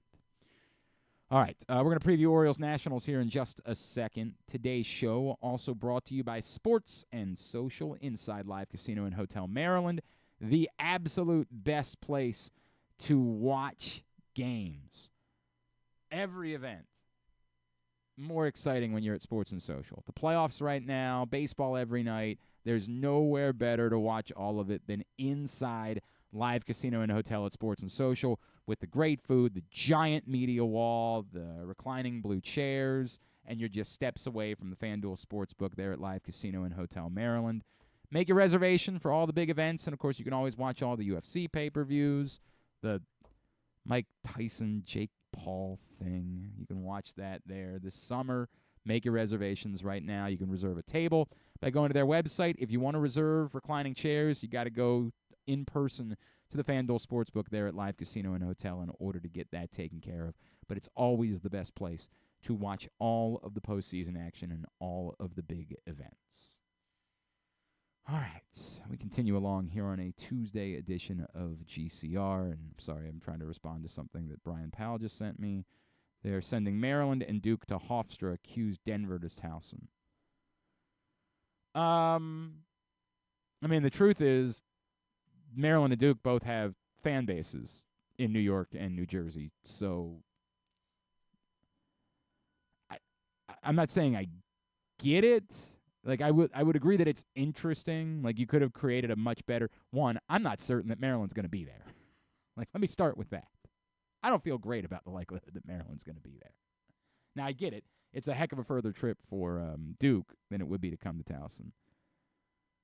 I'm just not. I don't have a whole lot of confidence that Maryland's going to be playing next weekend. So that's part of what I'm feeling there. But I don't know if they factor that in. Like, there is a sizable fan. Like, there are a lot of Maryland alums in New York. There's a lot of Maryland alums in New Jersey. There's a lot of Duke alums in that area as well. I don't know if they factor that in. All right, let's just grab a break. We'll grab a break. Pete Medhurst, he'll join us. I know he will. I don't know what's going on with him this morning, but he'll join us. We'll preview Orioles-Nationals. That's coming up next. Glenn Clark Radio. Hartford Community College will host the National Junior College Athletic Association's 2024 Men's Lacrosse National Championship and Women's Lacrosse Invitational on May 11th and 12th at Hartford Sports Complex, 401 Thomas Run Road in Bel Air, Maryland. The semifinals on May 11th include the Women's Invitational, with the Women's North A representative playing the Mid-Atlantic B representative at 10 a.m., and the Women's North B representative facing off against the Mid-Atlantic A representative at 12:30 p.m. For the men's championship, the number 1 seed will play the lowest remaining seed in the quarterfinal round at 3:30 p.m. The men's number 2 seed will face off against the highest remaining seed at 6 p.m. May 12th is reserved for the national championship games at noon for the women and 4 p.m. for the men. Tickets are $20 each day at hartfordevents.com or at the gate if available. The ultimate fan experience awaits you at Sports and Social Maryland. See how we're raising the sports bar with our massive 100-foot media wall featuring 40 HD TVs and a 47-foot big screen. Bet on your favorite teams and this year's biggest events at the FanDuel Sportsbook while enjoying your favorite beers and cocktails, plus our delicious takes on bar food classics. Visit Sports and Social at Live Casino and Hotel Maryland at Arundel Mills. Must be 21. Gambling problem? Call 1-800-GAMBLER. There is a place where tradition, family, and community gather, where the aspirations of talented young competitors takes root, and where the crossroads of history, culture, and renewal come together. This spring, experience America's newest and most innovative ballpark, Meritus Park in Hagerstown, Maryland, home of the Atlantic League Flying Boxcars. Plan your getaway today. You're welcome in Hagerstown, Maryland. Visit Hagerstown.com. Hungry? With 7 locations throughout Maryland, Glory Days Grill is always right around the corner. They have wings, burgers, salads, sandwiches, and drinks to satisfy everyone, as well as tons of televisions and sound delivered right to your phone. Glory Days is the best place to watch football or whatever your favorite sport is. While you're there, be sure to check out Goose Flights Lager, named in honor of legendary Raven Tony Goose Siragusa. $2 of every can is donated to the Goose Flights Foundation. Glory Days Grill. Great food, good sports. Oh, hi. Honey, we better stop for gas soon. Let's pull into that Royal Farms. Ugh, gas is so expensive. Nope, it'll be cheaper than you think. Why's that? I signed up for Rofo Pay on the Royal Farms app. Now we save 15 cents per gallon at all Royal Farms. Wow, that'll save us a ton of money. I love you more every day. Well then, don't get a speeding ticket this trip, okay? Sign up for Rofo Rewards and upgrade to Rofo Pay and save 15 cents a gallon on gas for a limited time. Real fresh, real fast. Royal Farms. The Toyota Tacoma comes in a range of models and trim lines, so you can choose the perfect Tacoma to reflect your unique personality and driving habits. Check out buyatoyota.com for deals on new Tacomas from your local Toyota dealer today. Gambling can be a fun and entertaining experience, but there are risks involved. If you're planning on betting on the game at the casino or on your phone or computer, know your limit, stay within it. Set a budget and a time to stop. Remember, gambling isn't a financial solution, and it doesn't mix well with alcohol or drugs. Know the risks and have a plan before you begin gambling. For free and confidential services, call 1-800-GAMBLER 24/7 or go to helpmygamblingproblem.org. What company has the expertise to make your home healthier by purifying your air and killing all viruses, allergens, and bacteria? A.J. Michaels, Heating and Air Conditioning in Baltimore and Annapolis, ajmichaels.com. Coming back in here with Glenn and the other guy, Garrett, whatever his name is. You know who they are. All right, back in here on GCR. Orioles and Nationals play a quick two-game set down in D.C. starting tonight. And our next guest knows a thing or two about both of these teams. He's part of the play-by-play crew for the Nationals, and you hear him, of course, doing pregame and Orioles coverage over on WBAL. He is our friend, the franchise, I call him, my buddy, Pete Medhurst, with us this morning here on GCR. Pedro, what's going on, brother? How are you? Clarky, great show already. Brian Hernandez, winning Kentucky Derby jockey. What a stud. I mean, great start. Dude, how about that ride on Saturday, by the way? Like, how about that move into the post, looking like Calvin Burrell? That was a ride, dude. Well, and look, that's what separates great jockeys from average jockeys. Guy was willing to stick his horse into a gap that, look, you got to make the commitment. And horses are almost 1,000-pound animals. They're going to make room for each other, just like we saw Brett Young and Sierra Leone bouncing off each other down the stretch. I mean, horses are going to make room for themselves, but you got to make that quick decision to send your horse through there. And as it turns out, it was the winning move by Brian. And look, we find out all the time, even in a sport like that, there are great jockeys all over the country. Brian is a great one in Kentucky, and now maybe he'll start to get a little bit of national attention with a horse that certainly has brought him to the national stage. Yeah, looked pretty good on Friday, too, obviously, winning the Oaks as well. It was a heck of a weekend. All right, let's talk some baseball, you and I. Are the Nationals finally starting to turn the corner? Like, they're off to a decent start this season. I remember you and I talking last year about maybe kind of the similarity between the Nationals and the Orioles. And the young talent is there, and there's a lot to like. There's been some really good pitching this season. Are they starting to turn the corner after they did maybe not the full rebuild that the Orioles did, but obviously had to do at least some of that rebuild, including the Juan Soto trade? Well, I think when you look at the fruits of the Juan Soto trade, it's what's anchoring this rebirth for Washington. And it's kind of, I mean, look, let's face it. When you're bad, and when you've been good for a long time, like the Nationals were, you trade away a lot of elements that you may have in your farm system. You don't have great draft picks because you're not picking very high. And if you miss on a couple of those picks or those picks get injured, you're really going to be bad at some point. And that's pretty much what happened to them. I mean, they just ran out of talent, and whatever, reason, at one point the Lerner family, said, hey, we're investigating potentially selling the team. So, at that point, team's going to be very fiscally financial responsible at that time. And look, the Orioles had some down times, but we knew Adley Rutschman represented a turn and a new day. TJ Abrams is that player now for Washington. Guy's already hit 7 home runs at shortstop. He's a stolen base machine. So if he walks or gets a single, he's likely a double. And he's hitting for a fairly decent average, around 285 right now. So where Adley Rutschman was that player that represents progress for Baltimore, C.J. Abrams has done that. And then you look beyond with James Wood right around the corner. A lot of people are starting to at least get excited in the nation's capital about the Nationals again, just as over the last season or two, people started to get excited again about the Orioles because they knew what Mike Elias was building behind the scenes. It takes patience, but as Orioles have been a great example of, if you have a little bit of patience, you hire the right person to rebuild what's going on, eventually you're going to get it turned around. And the Orioles have done that, and I think the Nationals are probably a team that next year is a team closer to what the Orioles were last year, where they finally make their presence felt in the playoffs, in the division. But even if you look up after 34 games right now, the third wild card in the National League, yep, it would be the scrappy Washington Nationals. So let me cover a couple, because to me the pitching, and like we're going to see Trevor Williams tonight, that really does stand out. There's 4 starters there with sub 3.8 ERAs to start the season. How much do you buy into what Trevor Williams is doing to start the season, and then Mitchell Parker, who we'll see tomorrow night? Look, Parker's first 2 starts were awesome. Got beaten his last start. Williams, of course, a veteran. And a super guy. One of the best guys I've ever met in a clubhouse. He's pitching to, he's not going to strike out a ton. He's pitched 31 2/3. He's only struck out like 20 or 21 batters on the season, last checking of the notes yesterday.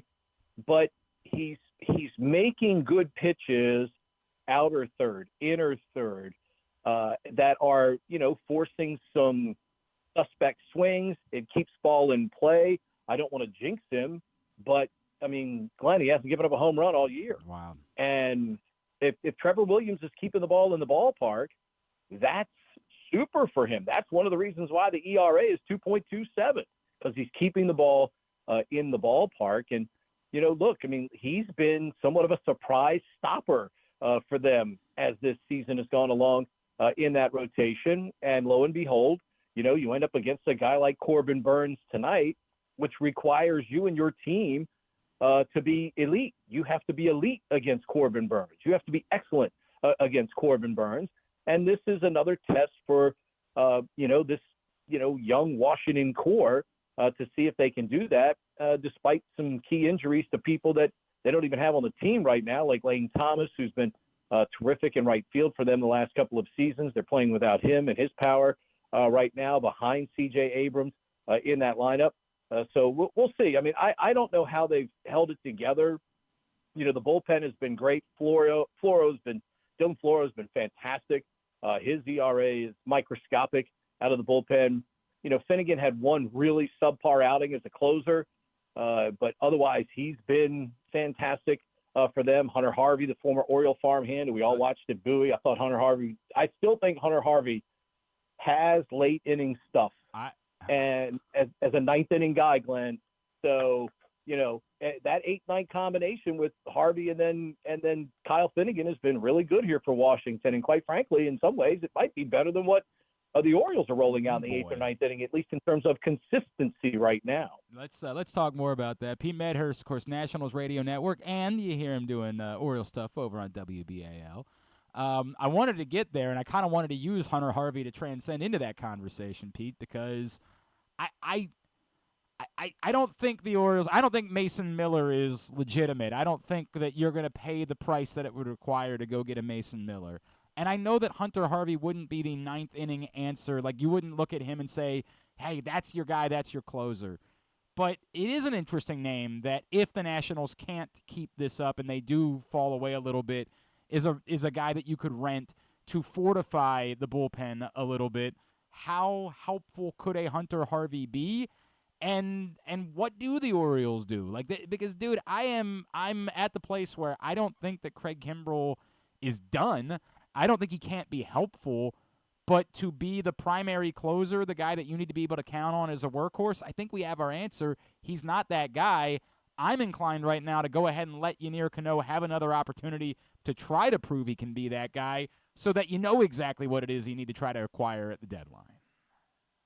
My only question with that is if you're taking samples, it's kind of like when we go to the grocery store or we're in the mall and Chick-fil-A is handing out samples or the sub place is handing out samples. Bourbon chicken. That's kind of what. Yeah, I mean that's what I kind of feel like you're doing. If you say, well, maybe Yunier Cano can be that guy.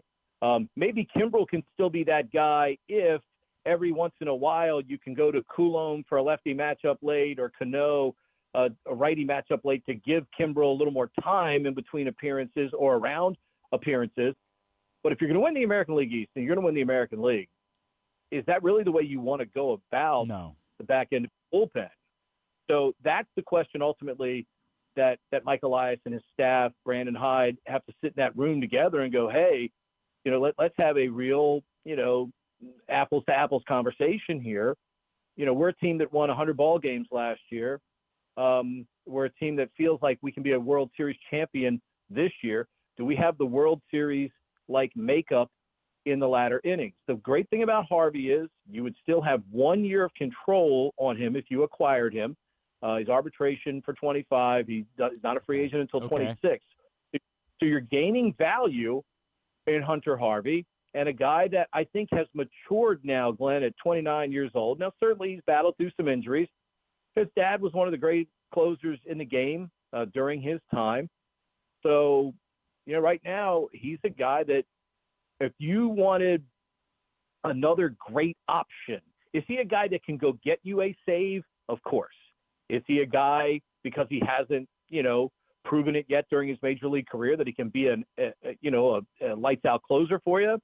He becomes part of the sampling that you're doing in the back end of the bullpen. Doesn't mean he can't become that guy, but you want to look around for a guy that you might be able to get who's done it and can slam the door in the back end. But as we know too, Glenn, I mean, let's face it, those guys are few and far between. Yep. You're right. The price for Mason Miller would just be silly right now, despite all the chaos out there in Oakland and what they're going through.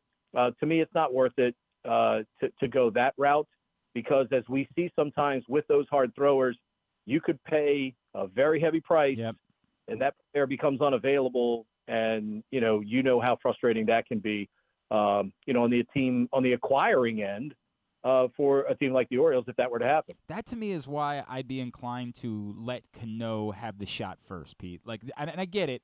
What you're saying, you want to stack him against righties. I would be inclined to give him a month or so to try to prove whether or not he's capable of being that guy, because the price to get a Hunter Harvey or a Tanner Scott or someone who's not the top-notch closer, if that's what you're going after, that's a far more reasonable price to pay. And I get that Cano did not look great when he was moved into that role at the end of the season a year ago, but he's off to a great start this season. He seems to have the temperament to be able to handle, and he seems to have the ability to pitch as frequently as you would want that guy. I would at least want to scratch that itch and see if Cano couldn't prove to be the guy over the course of the next few weeks. Yeah, well, first of all, sure, you always want to go with the in-house option first. Yeah. That's a no-brainer.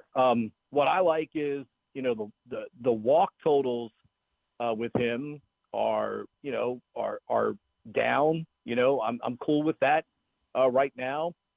He's got a strikeout pitch, which is why you average a strikeout per inning, because you have a strikeout pitch.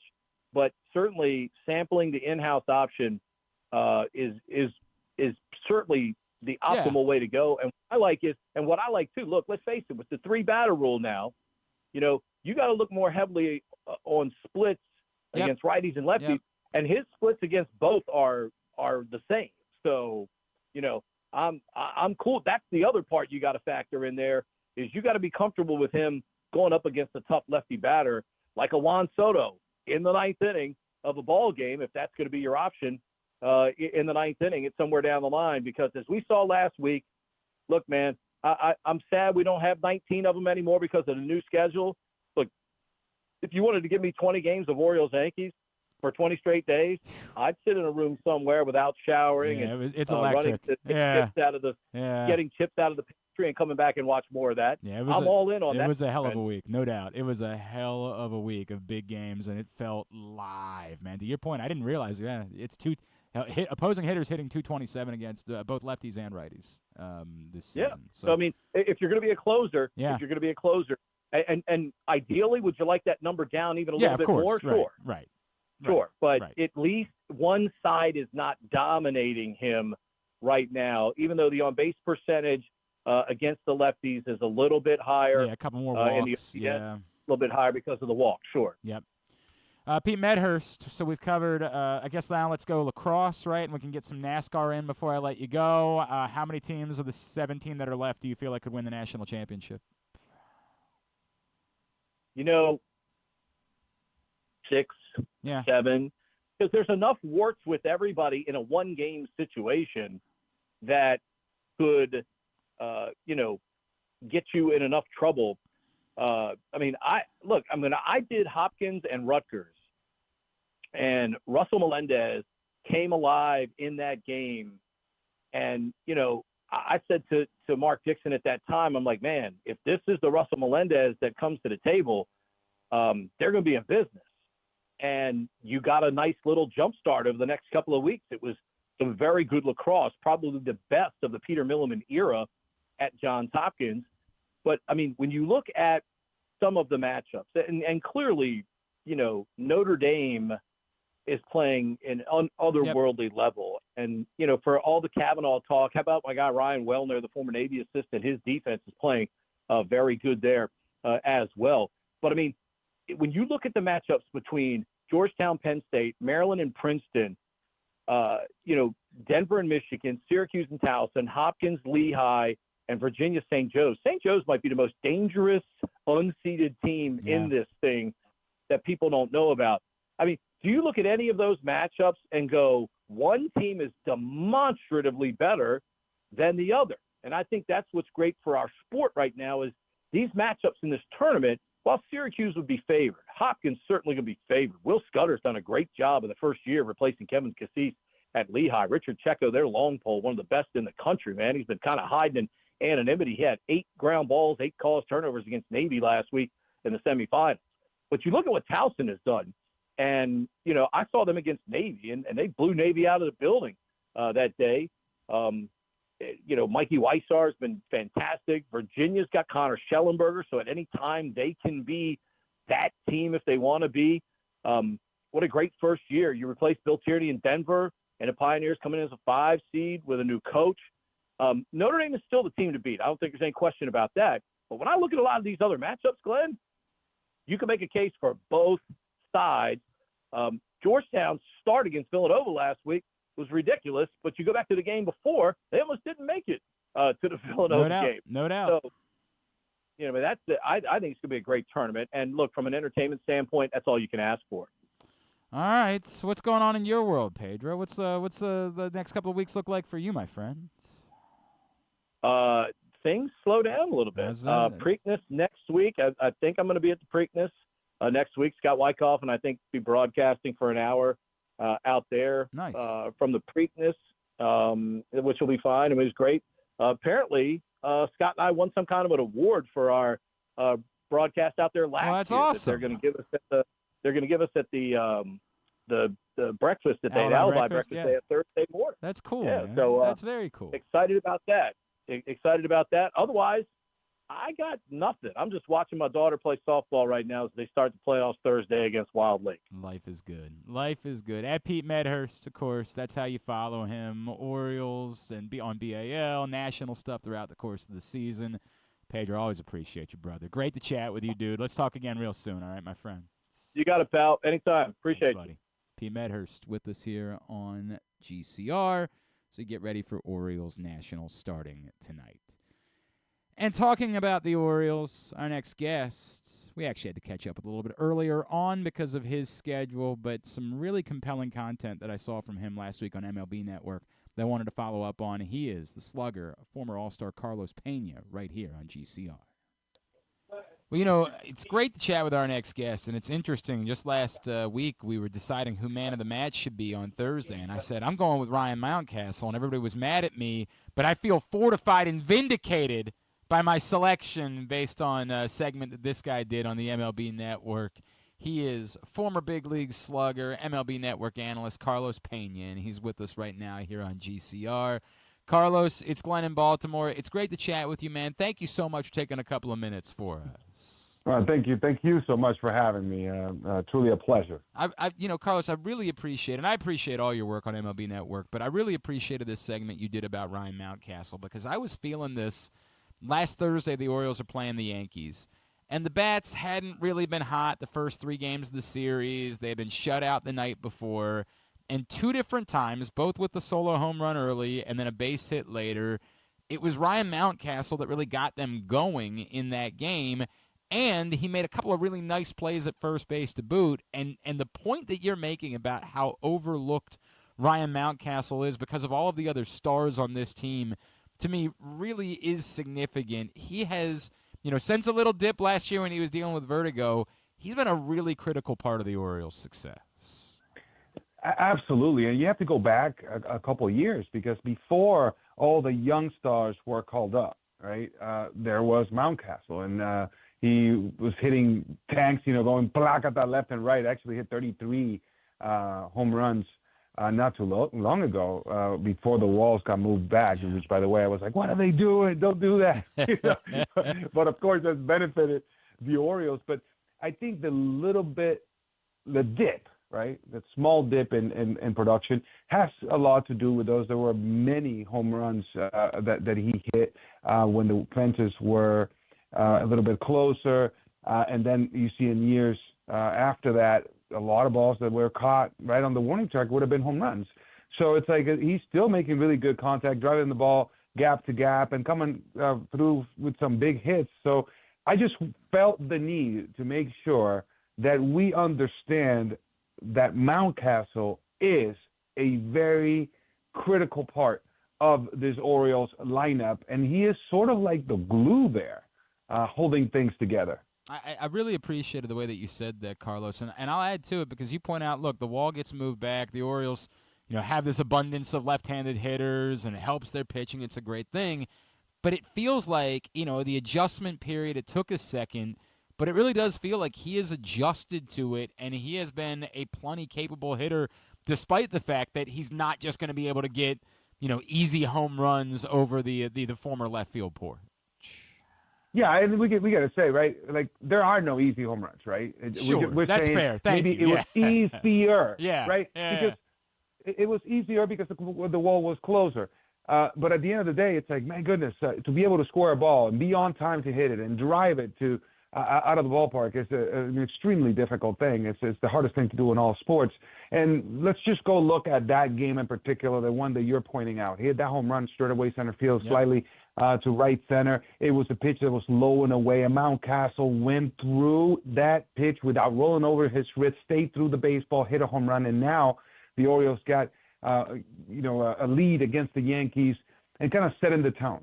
But then you go later in the game, he hit an absolute rocket up the middle the other way on a fastball that was way up and in, and he was able to get inside of it, get the barrel to it, and it was professional hitting. It was professional hitting at its finest, right? So the finesse, the power, and there you go. The Orioles were able to get the W, and Mountcastle was in the middle of it. So I felt the need to make sure that we do not forget about how important Mountcastle is in this ball club, because it's easy to overlook because we have so many stars that are just making a huge splash with a lot of hype, with a lot of and look, a lot of it is merited. So they deserve certainly all the hype in the world and all the praise in the world. But man, Mountcastle has been that steady force behind what's happening over there in Baltimore. I feel like the other part too, Carlos, and I know that people chuckle when you talk about like first base defense, right? Because in history, you just put whoever over at first base, they'll figure it out. But you're probably the perfect person to talk to about this. Like Ryan Mountcastle moved to first base as a major leaguer, and to me has very quickly become a plus first baseman. Like he regularly makes these sort of pickups and stretches. They look routine with him over there. I feel like that there is a value to that goes beyond just any old player that you would put over to play first base. Yeah, I absolutely hate that when people say, "Oh, you just put him at first." Right. Like, my goodness, first base is a difficult position to play because one thing is to just catch the ball at first base, and then another is to play the position the correct way. I'll tell you this, a good first baseman makes everyone else in that infield better. They will tell you if you ask them, even though if there is not something or a stat that quantifies how much a first baseman contributes to the defense, go ask the shortstop. Go ask Gunnar Henderson what it means to have Mountcastle at first base to throw to. Like, just think about the footwork. Doesn't matter where the ball's thrown. I worked so hard on making sure that every single throw that came to me from the other infielders was secure. And I had my systems. I would expect a bad throw at all times and be surprised by the good one instead of the other way around, be surprised by a bad one. And it seems like Mountcastle gets that very clearly. So you see the scoops, it's so easy to take for granted. You see the footwork. You see him come off the bag, catch and tag. So easy to see, like, anybody can do that. No, wrong. Not anyone can do that. And think about what it does to the entire infield. So the plays that are being made, even though you're like, oh, that was a routine play.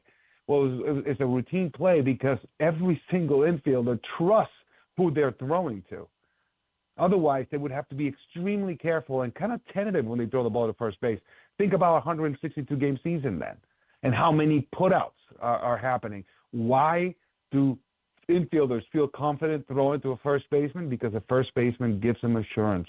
It makes everyone better, and that's something that stats, you can't really see it in the stat sheet, but it's absolutely huge and valuable. He is Carlos Peña, MLB Network. We've linked up the segment that they did on our Twitter account at Glenn Clark Radio. If you haven't seen it yet, it was really a wonderful dive into what Ryan Mountcastle has brought to the Orioles.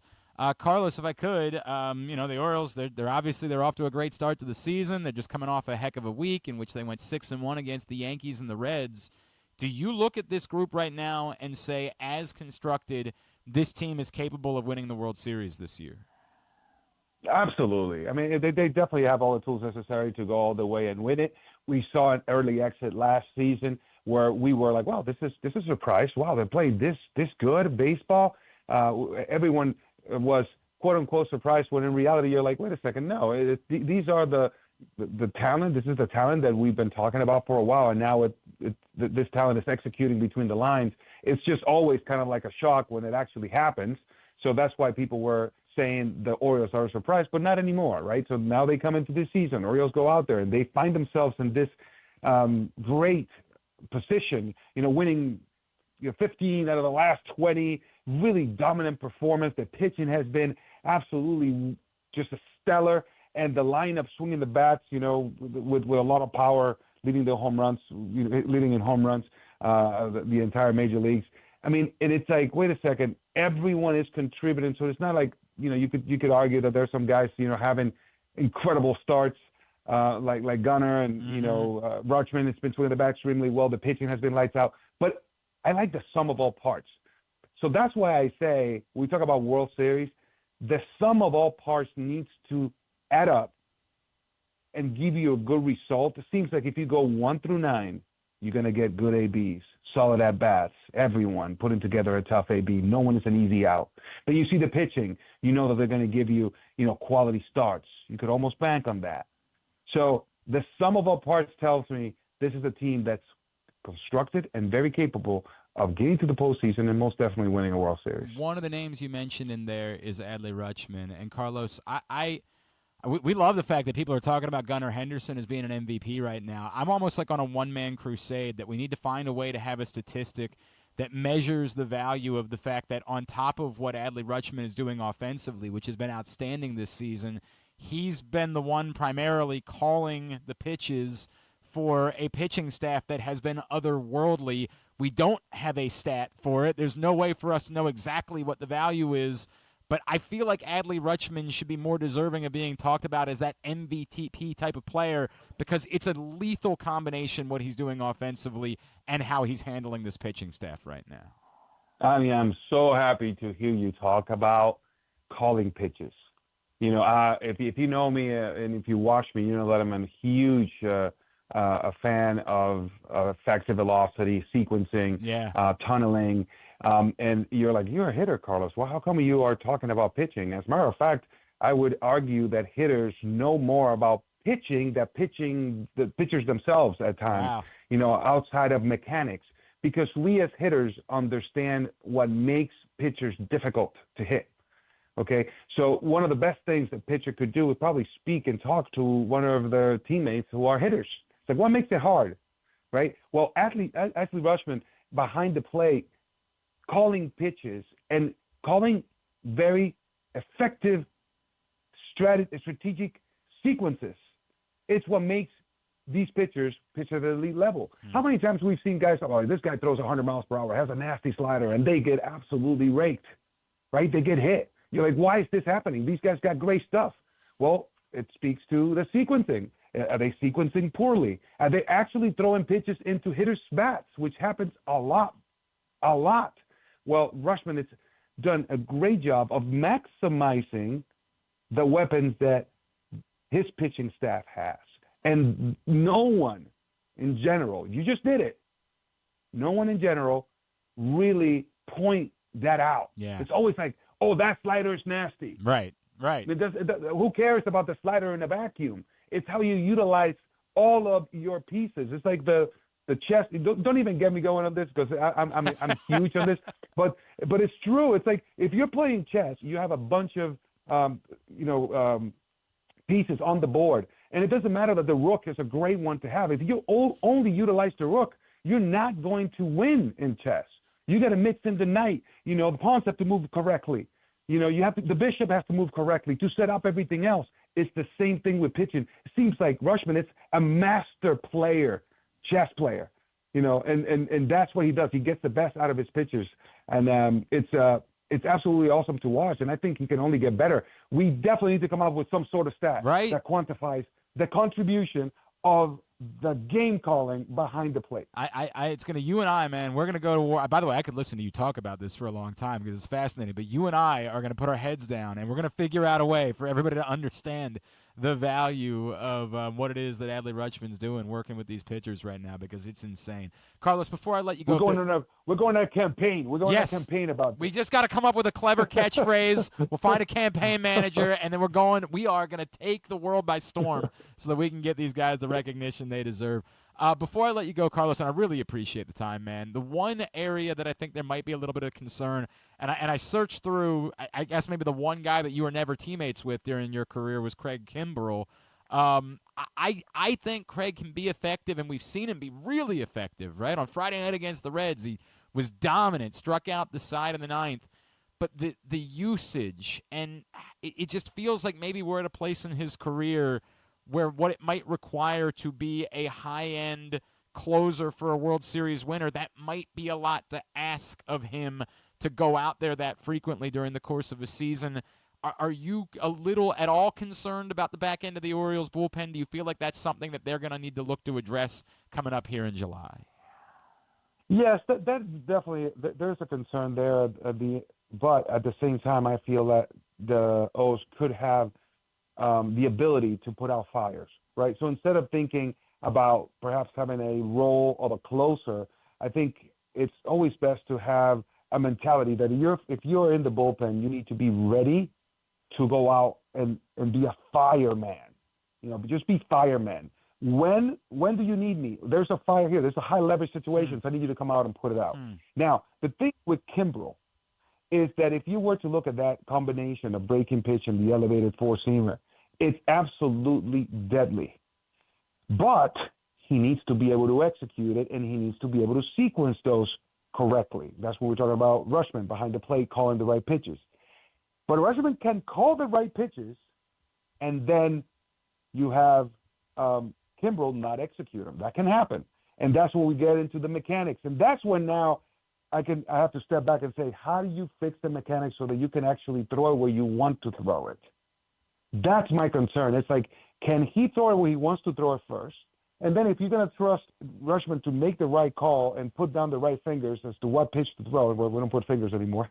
We'll call the right pitch comm, right. Yep. You still have to execute what Rutschman is asking for. So you have the master player calling the strategy behind the plate, but then, you have to be able to execute and throw the pitch that you're being asked to throw and throw it in the location that you're being asked to throw it. So that's the difficulty. And now that's something that we don't have much control over. It's mechanics. Can he control and know where the ball is going? So, yeah, there is a little bit of a question mark there, but I think that the Orioles have the wherewithal and the depth to deal with the situation. And as long as that bullpen has the mentality of being firemen, they should be just fine. Okay, I like the sounds of that. Let's make sure it stays that way. I just want to hear you say it one more time. Plakata. Can you say it for me one more time? Because I love hearing it. I love that. I love that so much, man. That's how you. And the Orioles have been doing a lot of. They've been doing a lot of it, no doubt. A lot, no doubt. That's how you follow him on Twitter, by the way. If you want to find Carlos Peña. Carlos, this was so much fun, man. We would love to do this again down the road. Thank you for spending some time with us here in Baltimore this morning. It's truly a pleasure. I look forward to the next time. That's Carlos Peña. Boy, he was awesome, right? He is Plakata. I could say that a million times. I love Carlos Peña. Yeah, he's great. He's really good on TV. And right, you have like a personal story. Well, yeah, right? because like one of the first memories I have of going to a baseball game and like a player tossing me a ball is Carlos Peña being at first base for the Rays. Yeah. And tossing me a ball. I was like probably like 9 or 10 years old. Which would arguably give you more of a reason to be a Rays fan than Hayden has to be a Red Sox fan, and yet you decided to stick with the local team. Yeah, and the Orioles were terrible. Right. At Yeah. that time Weird. too. Like, Weird how that works out. Hey, anyway. No, he's great. He's tremendous, and appreciate that insight. And we got to work on a catchphrase for how I get Matt. About to call him Matt Wieters. Yikes! How I get Adley Rutschman into the MVP conversation. Got to work on that catchphrase for catchers are MVPs too, or something like that. We got to work on. Calling games matters or something. We gotta figure out what it is that we're gonna say in order to try to get Adley Rutschman into the MVP conversation. But appreciate Carlos Peña taking the time for us this morning. If you haven't picked up this print issue of PressBox yet, go make sure you do that right now at your neighborhood Royal Farms, any of the hundreds of locations around town where you find PressBox. You can read it all at PressBoxOnline.com. Great cover story from our guy Luke Jackson. Diving into Grayson Rodriguez, a lot of Lefty Drizel content in there as well. Really tremendous issue. Go get it today. Speaking of our intern, Hayden, today at PressBoxOnline.com, you wrote about our conversation with Rashad Bateman that got a lot of attention last week. People can go check that out. Find it right now at PressBoxOnline.com. Very, very fascinating conversation. Very fascinating conversation. And I keep saying, we'll see. Right? Like, somebody being accountable and saying all the right things, that's a good thing. It does not guarantee anything as far as moving forward on the football field.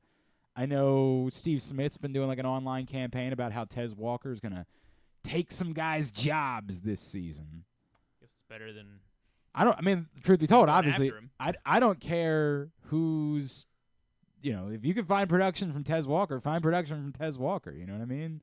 I'm rooting for Rashad Bateman. I like Rashad Bateman. I think Rashad Bateman is still more a part of the solution than he is part of the problem. I don't think I keep trying to say it over and over again, and ironic that we saw Rashad Perryman this weekend at the Tom Brady roast, because I just keep thinking about how many guys they had to call. Mike Evans was like, yeah, sorry, I'm good. I'm out. Why would Mike Evans want to go? Levante David was there. He's significant. And I do believe that Ryan Jensen has a fairly good relationship with Tom Brady, so I think that made sense. Calvert Hall's own Donovan Smith was there, obviously, who's still a free agent, by the way. What is it with Calvert Hall guys? Because Adrian Amos is still a free agent right now. Donovan Smith is free. You just bring in all the Calvert Hall boys. But like, how many other dudes did they call? Like, how many other cats? Like Cameron Brate? Yeah, Cameron Brate. How many other cats? Yeah, O.J. Howard. Before they were like, well, we need somebody who's caught a touchdown from in a Buccaneers uniform. I guess we could call Perriman. Was Perriman on the Super Bowl roster? I don't even know. I'm trying to find out like how many touchdowns he actually caught from. Hang on a second. This would be the 2020 Buccaneers roster, right? That we'd be looking at, because they won the Super Bowl in February of 2021. So the 2020 roster. And I don't think he was on the Super Bowl team. He played for like 4 teams in 2021. Well, but that wouldn't be 2020. Would be the year that would be. Yeah, he wasn't on the. He was not on the Super Bowl team. So. But he played with Tom Brady. I guess Chris Godwin would have made a whole heck of a lot of sense. Been a good one. So what? Ronald Jones could have made sense. So he caught 1 touchdown from Tom Brady. How many guys did they call? Or how funny it would be if like Tom Brady and Brashad Perriman are like close friends for some reason, and that's the reason why he was there. Like Brashad Perriman is like his personal workout partner or something like that. Good life for Brashad Perriman, I guess, if that's the case. But it's just the most confusing thing to me maybe ever. That's responsible for his career. Well, like how many? We got 6 Patriots sitting on the other side. We got to have 6 Buccaneers sitting. What? So the touchdown that he caught December 12th, 2021, it was Brady's 700th touchdown pass. Okay, but it wasn't his last, was it? And did 700 break a record, or was it just? It was exciting. Sure, if you say so. Like, so that's why he was there. He caught number 700. Maybe they had the guy that caught 600, 500, and so on, and so they were like, "Oh, well, let's get number 700 in here." I guess. I don't. It makes no sense to me. It makes no sense whatsoever. That checks out. I think that. If you say so. That tells you pretty much everything you need to know. I don't think it does. He caught number 700. I don't believe that matters. The breaking ball was like the Mike Evans one that he like gave threw the into kid the stands, right? And then they had to go back and get it. A lot of mouth breathers, not mouth breathers. I feel like it's Gilbert Arenas is the only one that were like trying to get after Rudy Gobert. Brady caught his last touchdown. The last touchdown was Cameron Brate, but he wasn't there. He was because that would steal away a spot from Brashad Perriman, and you gotta number 700. You gotta have Brashad Perriman there. That's just way too important.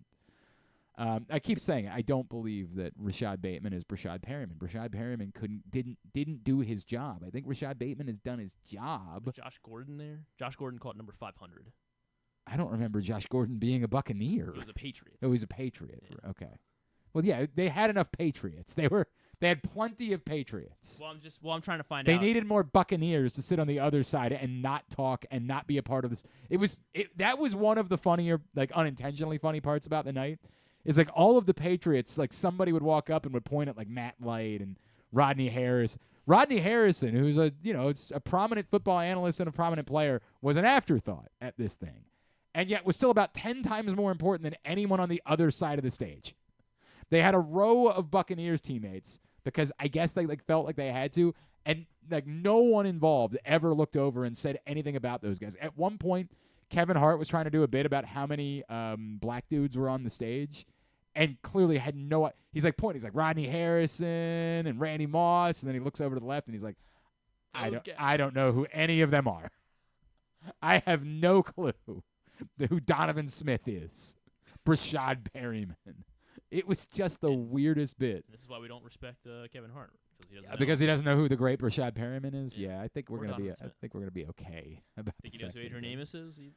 Probably doesn't. No, probably not aware of Adrian Amos. Football players. But yeah, that is forever going to be one of the funnier parts about it. Is that like they just had this row of dudes that had nothing to do with the entire night. Everybody else on the dais got pointed out at some point. Hey, there's Danny Amendola. There's Rodney Harrison, and over. All right, so anyway, back to this side of the stage. Just a row of cats. Ryan Jensen had a cool hat on, though. He had that going for him, which is nice. So I didn't see it. Cool. He had a cool hat. Was it a cool hat? He had a cool hat. I'll take your word for it, I guess. But that was it. That's all I could say about the Buccaneers side of the dais at the roast of Tom Brady. All right. Gilbert Arenas. You don't need to argue with Gilbert Arenas. You can just let Gilbert Arenas drown. This is the thing I say all the time. When somebody says something stupid on Twitter, you can just ignore it. It's okay.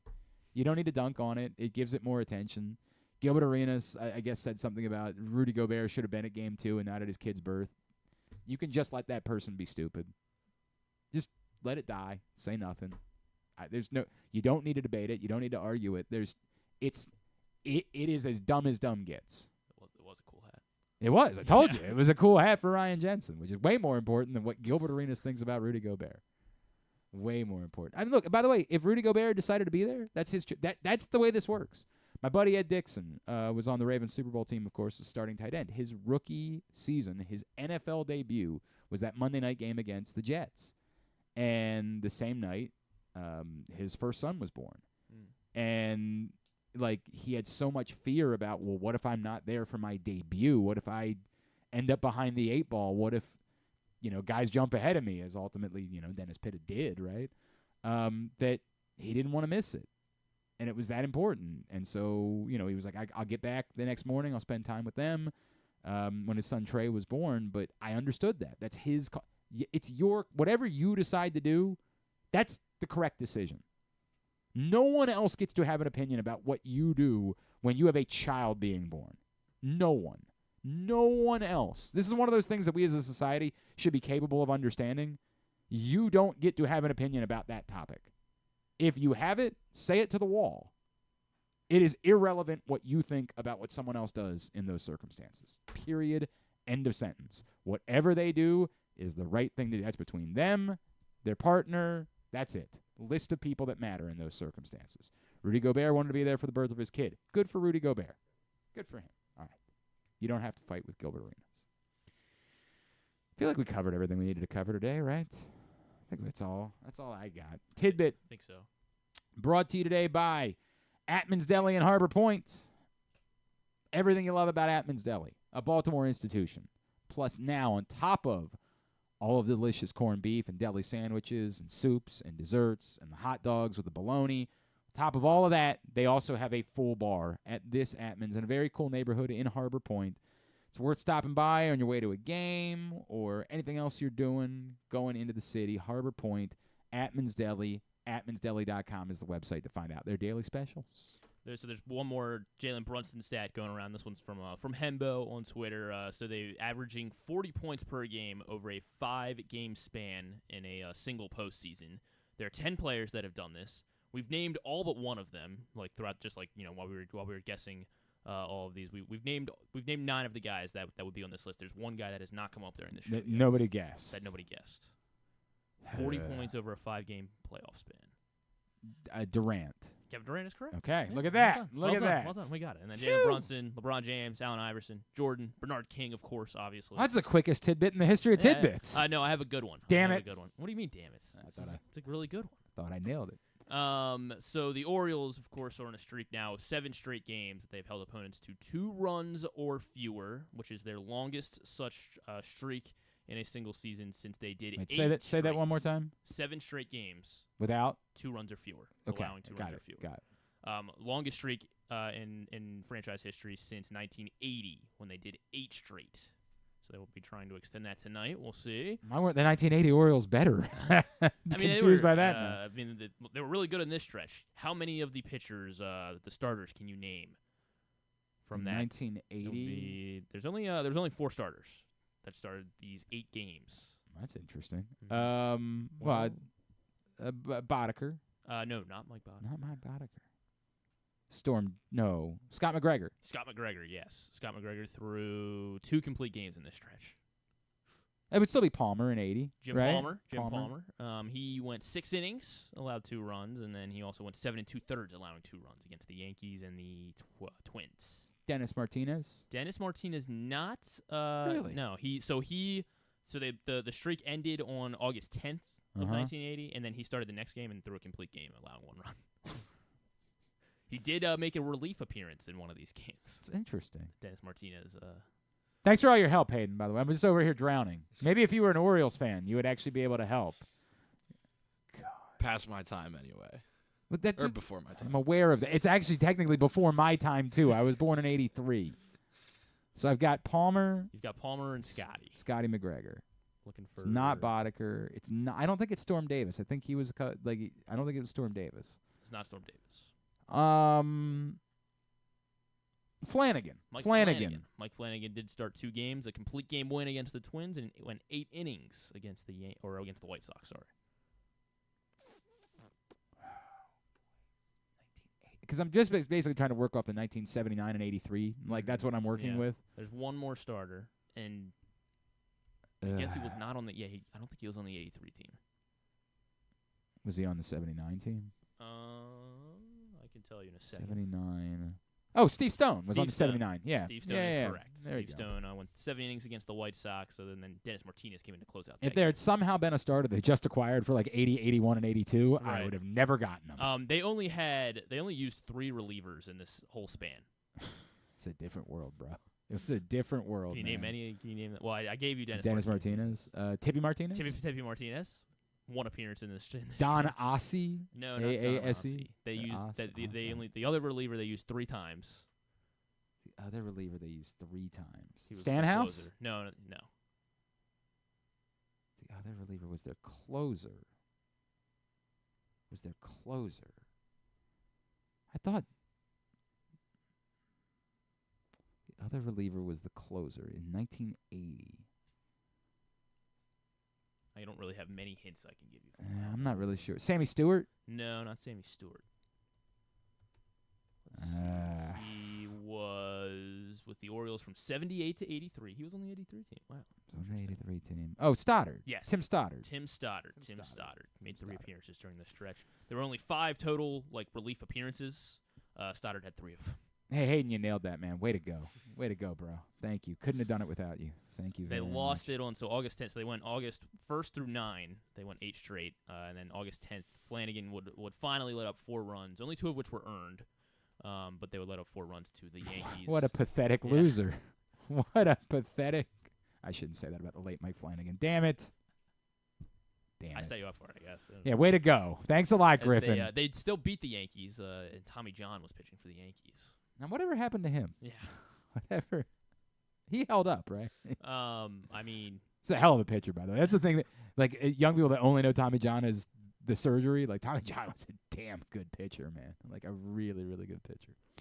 All right, Tidbit was also brought to you by your local Toyota dealer, buyatoyota.com, proud sponsors of CountySports.Zone, CountySports.Zone, to find out the latest in all of the high school sports as we move into championship season this spring. Tim Stoddard, looking at his Wikipedia, he was the first player to win both an NCAA basketball championship and a World Series. I definitely think I knew that. Now I got to remember who he played basketball for. Who did he play basketball for? Oh, this is going to drive me nuts. I want to say he played hoops at. Oh, was he UCLA? It was not UCLA.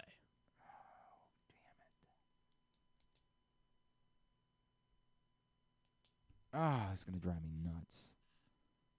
He lost to UCLA 1 year, and then they won it was the next year? Yeah.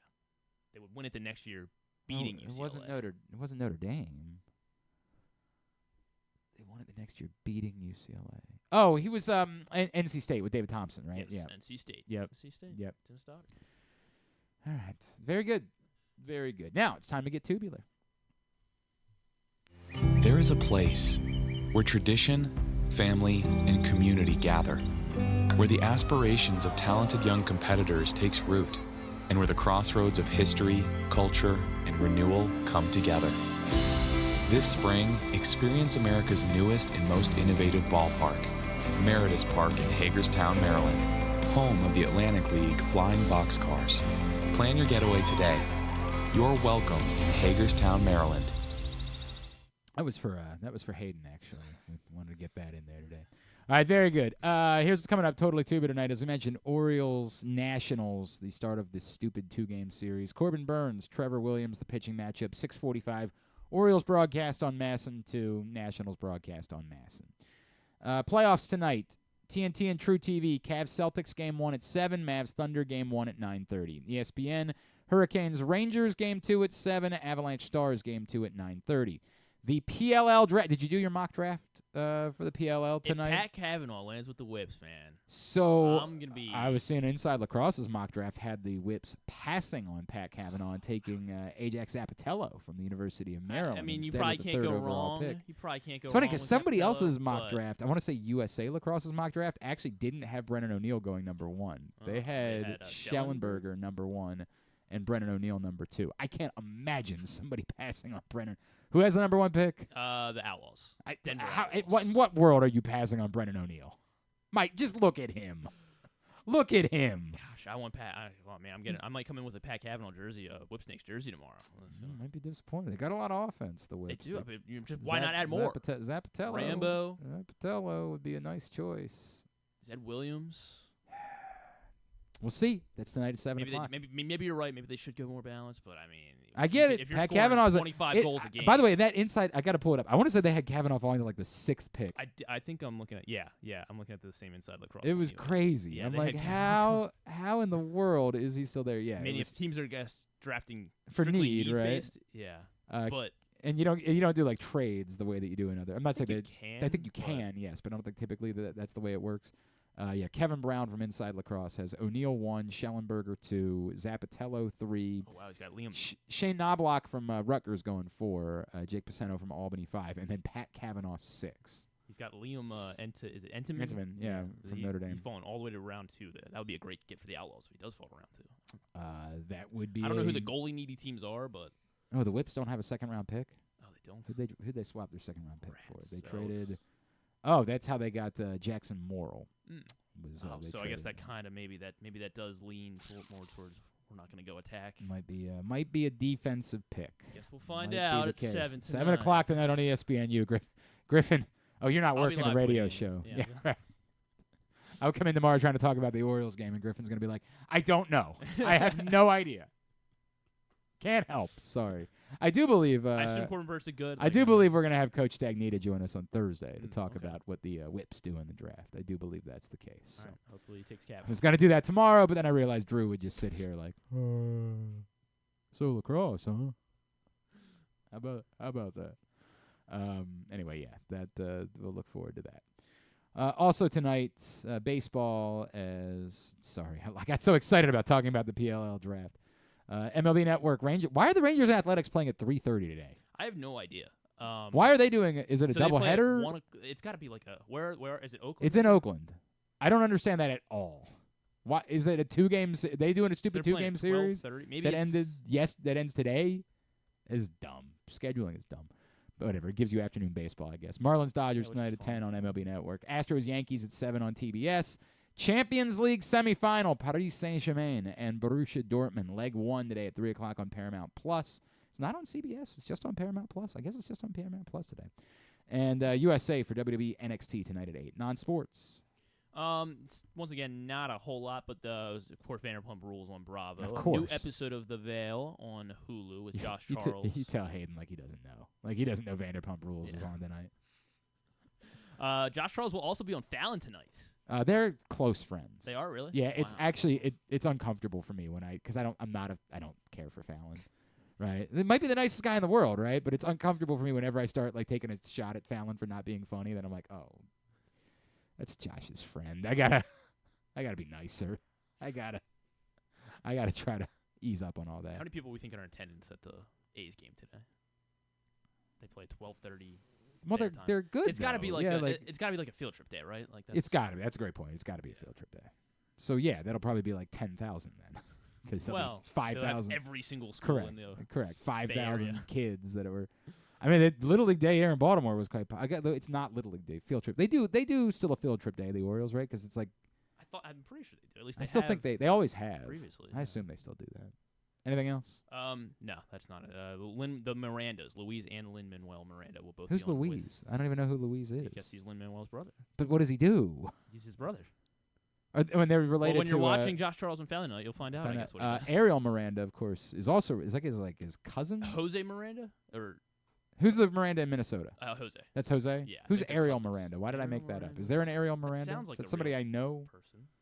I could have sworn there was an Ariel Miranda. Miranda. Probably is an Ariel Miranda that exists. Yeah. It's like it's a baseball pitcher. Who was Ariel Miranda? He pitched for the Mariners. Yeah. Okay. But he was no good, right? Doesn't appear as though he was very good. But he pitched there from 16 to 18. Oh, he was an Oriole. Ooh. He was an Oriole in 2016. Obviously. Made his debut on July 3rd against the Mariners, pitching 2 innings of relief, giving up 3 runs. Now, is he related? And you forgot? How dare I forget the great Ariel Miranda. So Jose Miranda is the one in Minnesota. Correct. He is related to Lin-Manuel Miranda. Yes. Ariel Miranda, probably Jury's not. out, probably not. Probably not. All right, we got to the bottom of that. And you thought we weren't going to accomplish anything on today's show. You thought today's show was just going to be a waste. Yeah, because here we are Miranda's, getting to the yes. Lynn and Jose, they're Puerto Rican. And Ariel's Cuban. All right, there we go. Yeah. But, of course, nobody from Cuba has ever been related to anyone from Puerto Rico. Never. No chance there's any way those people could ever be related. Heated rivals.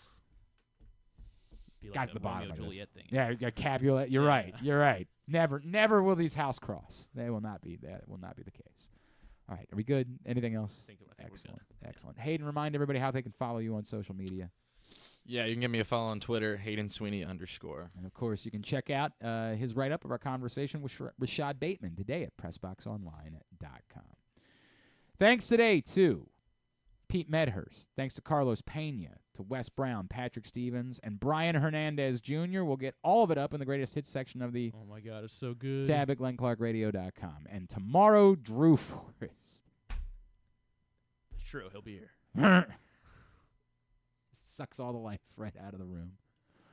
Drew joins us tomorrow. We'll continue to talk about the local lacrosses. Our friend Paul Cantabene from Stevenson, obviously it's been an emotional week for them. He'll check in with us tomorrow and stuff and things.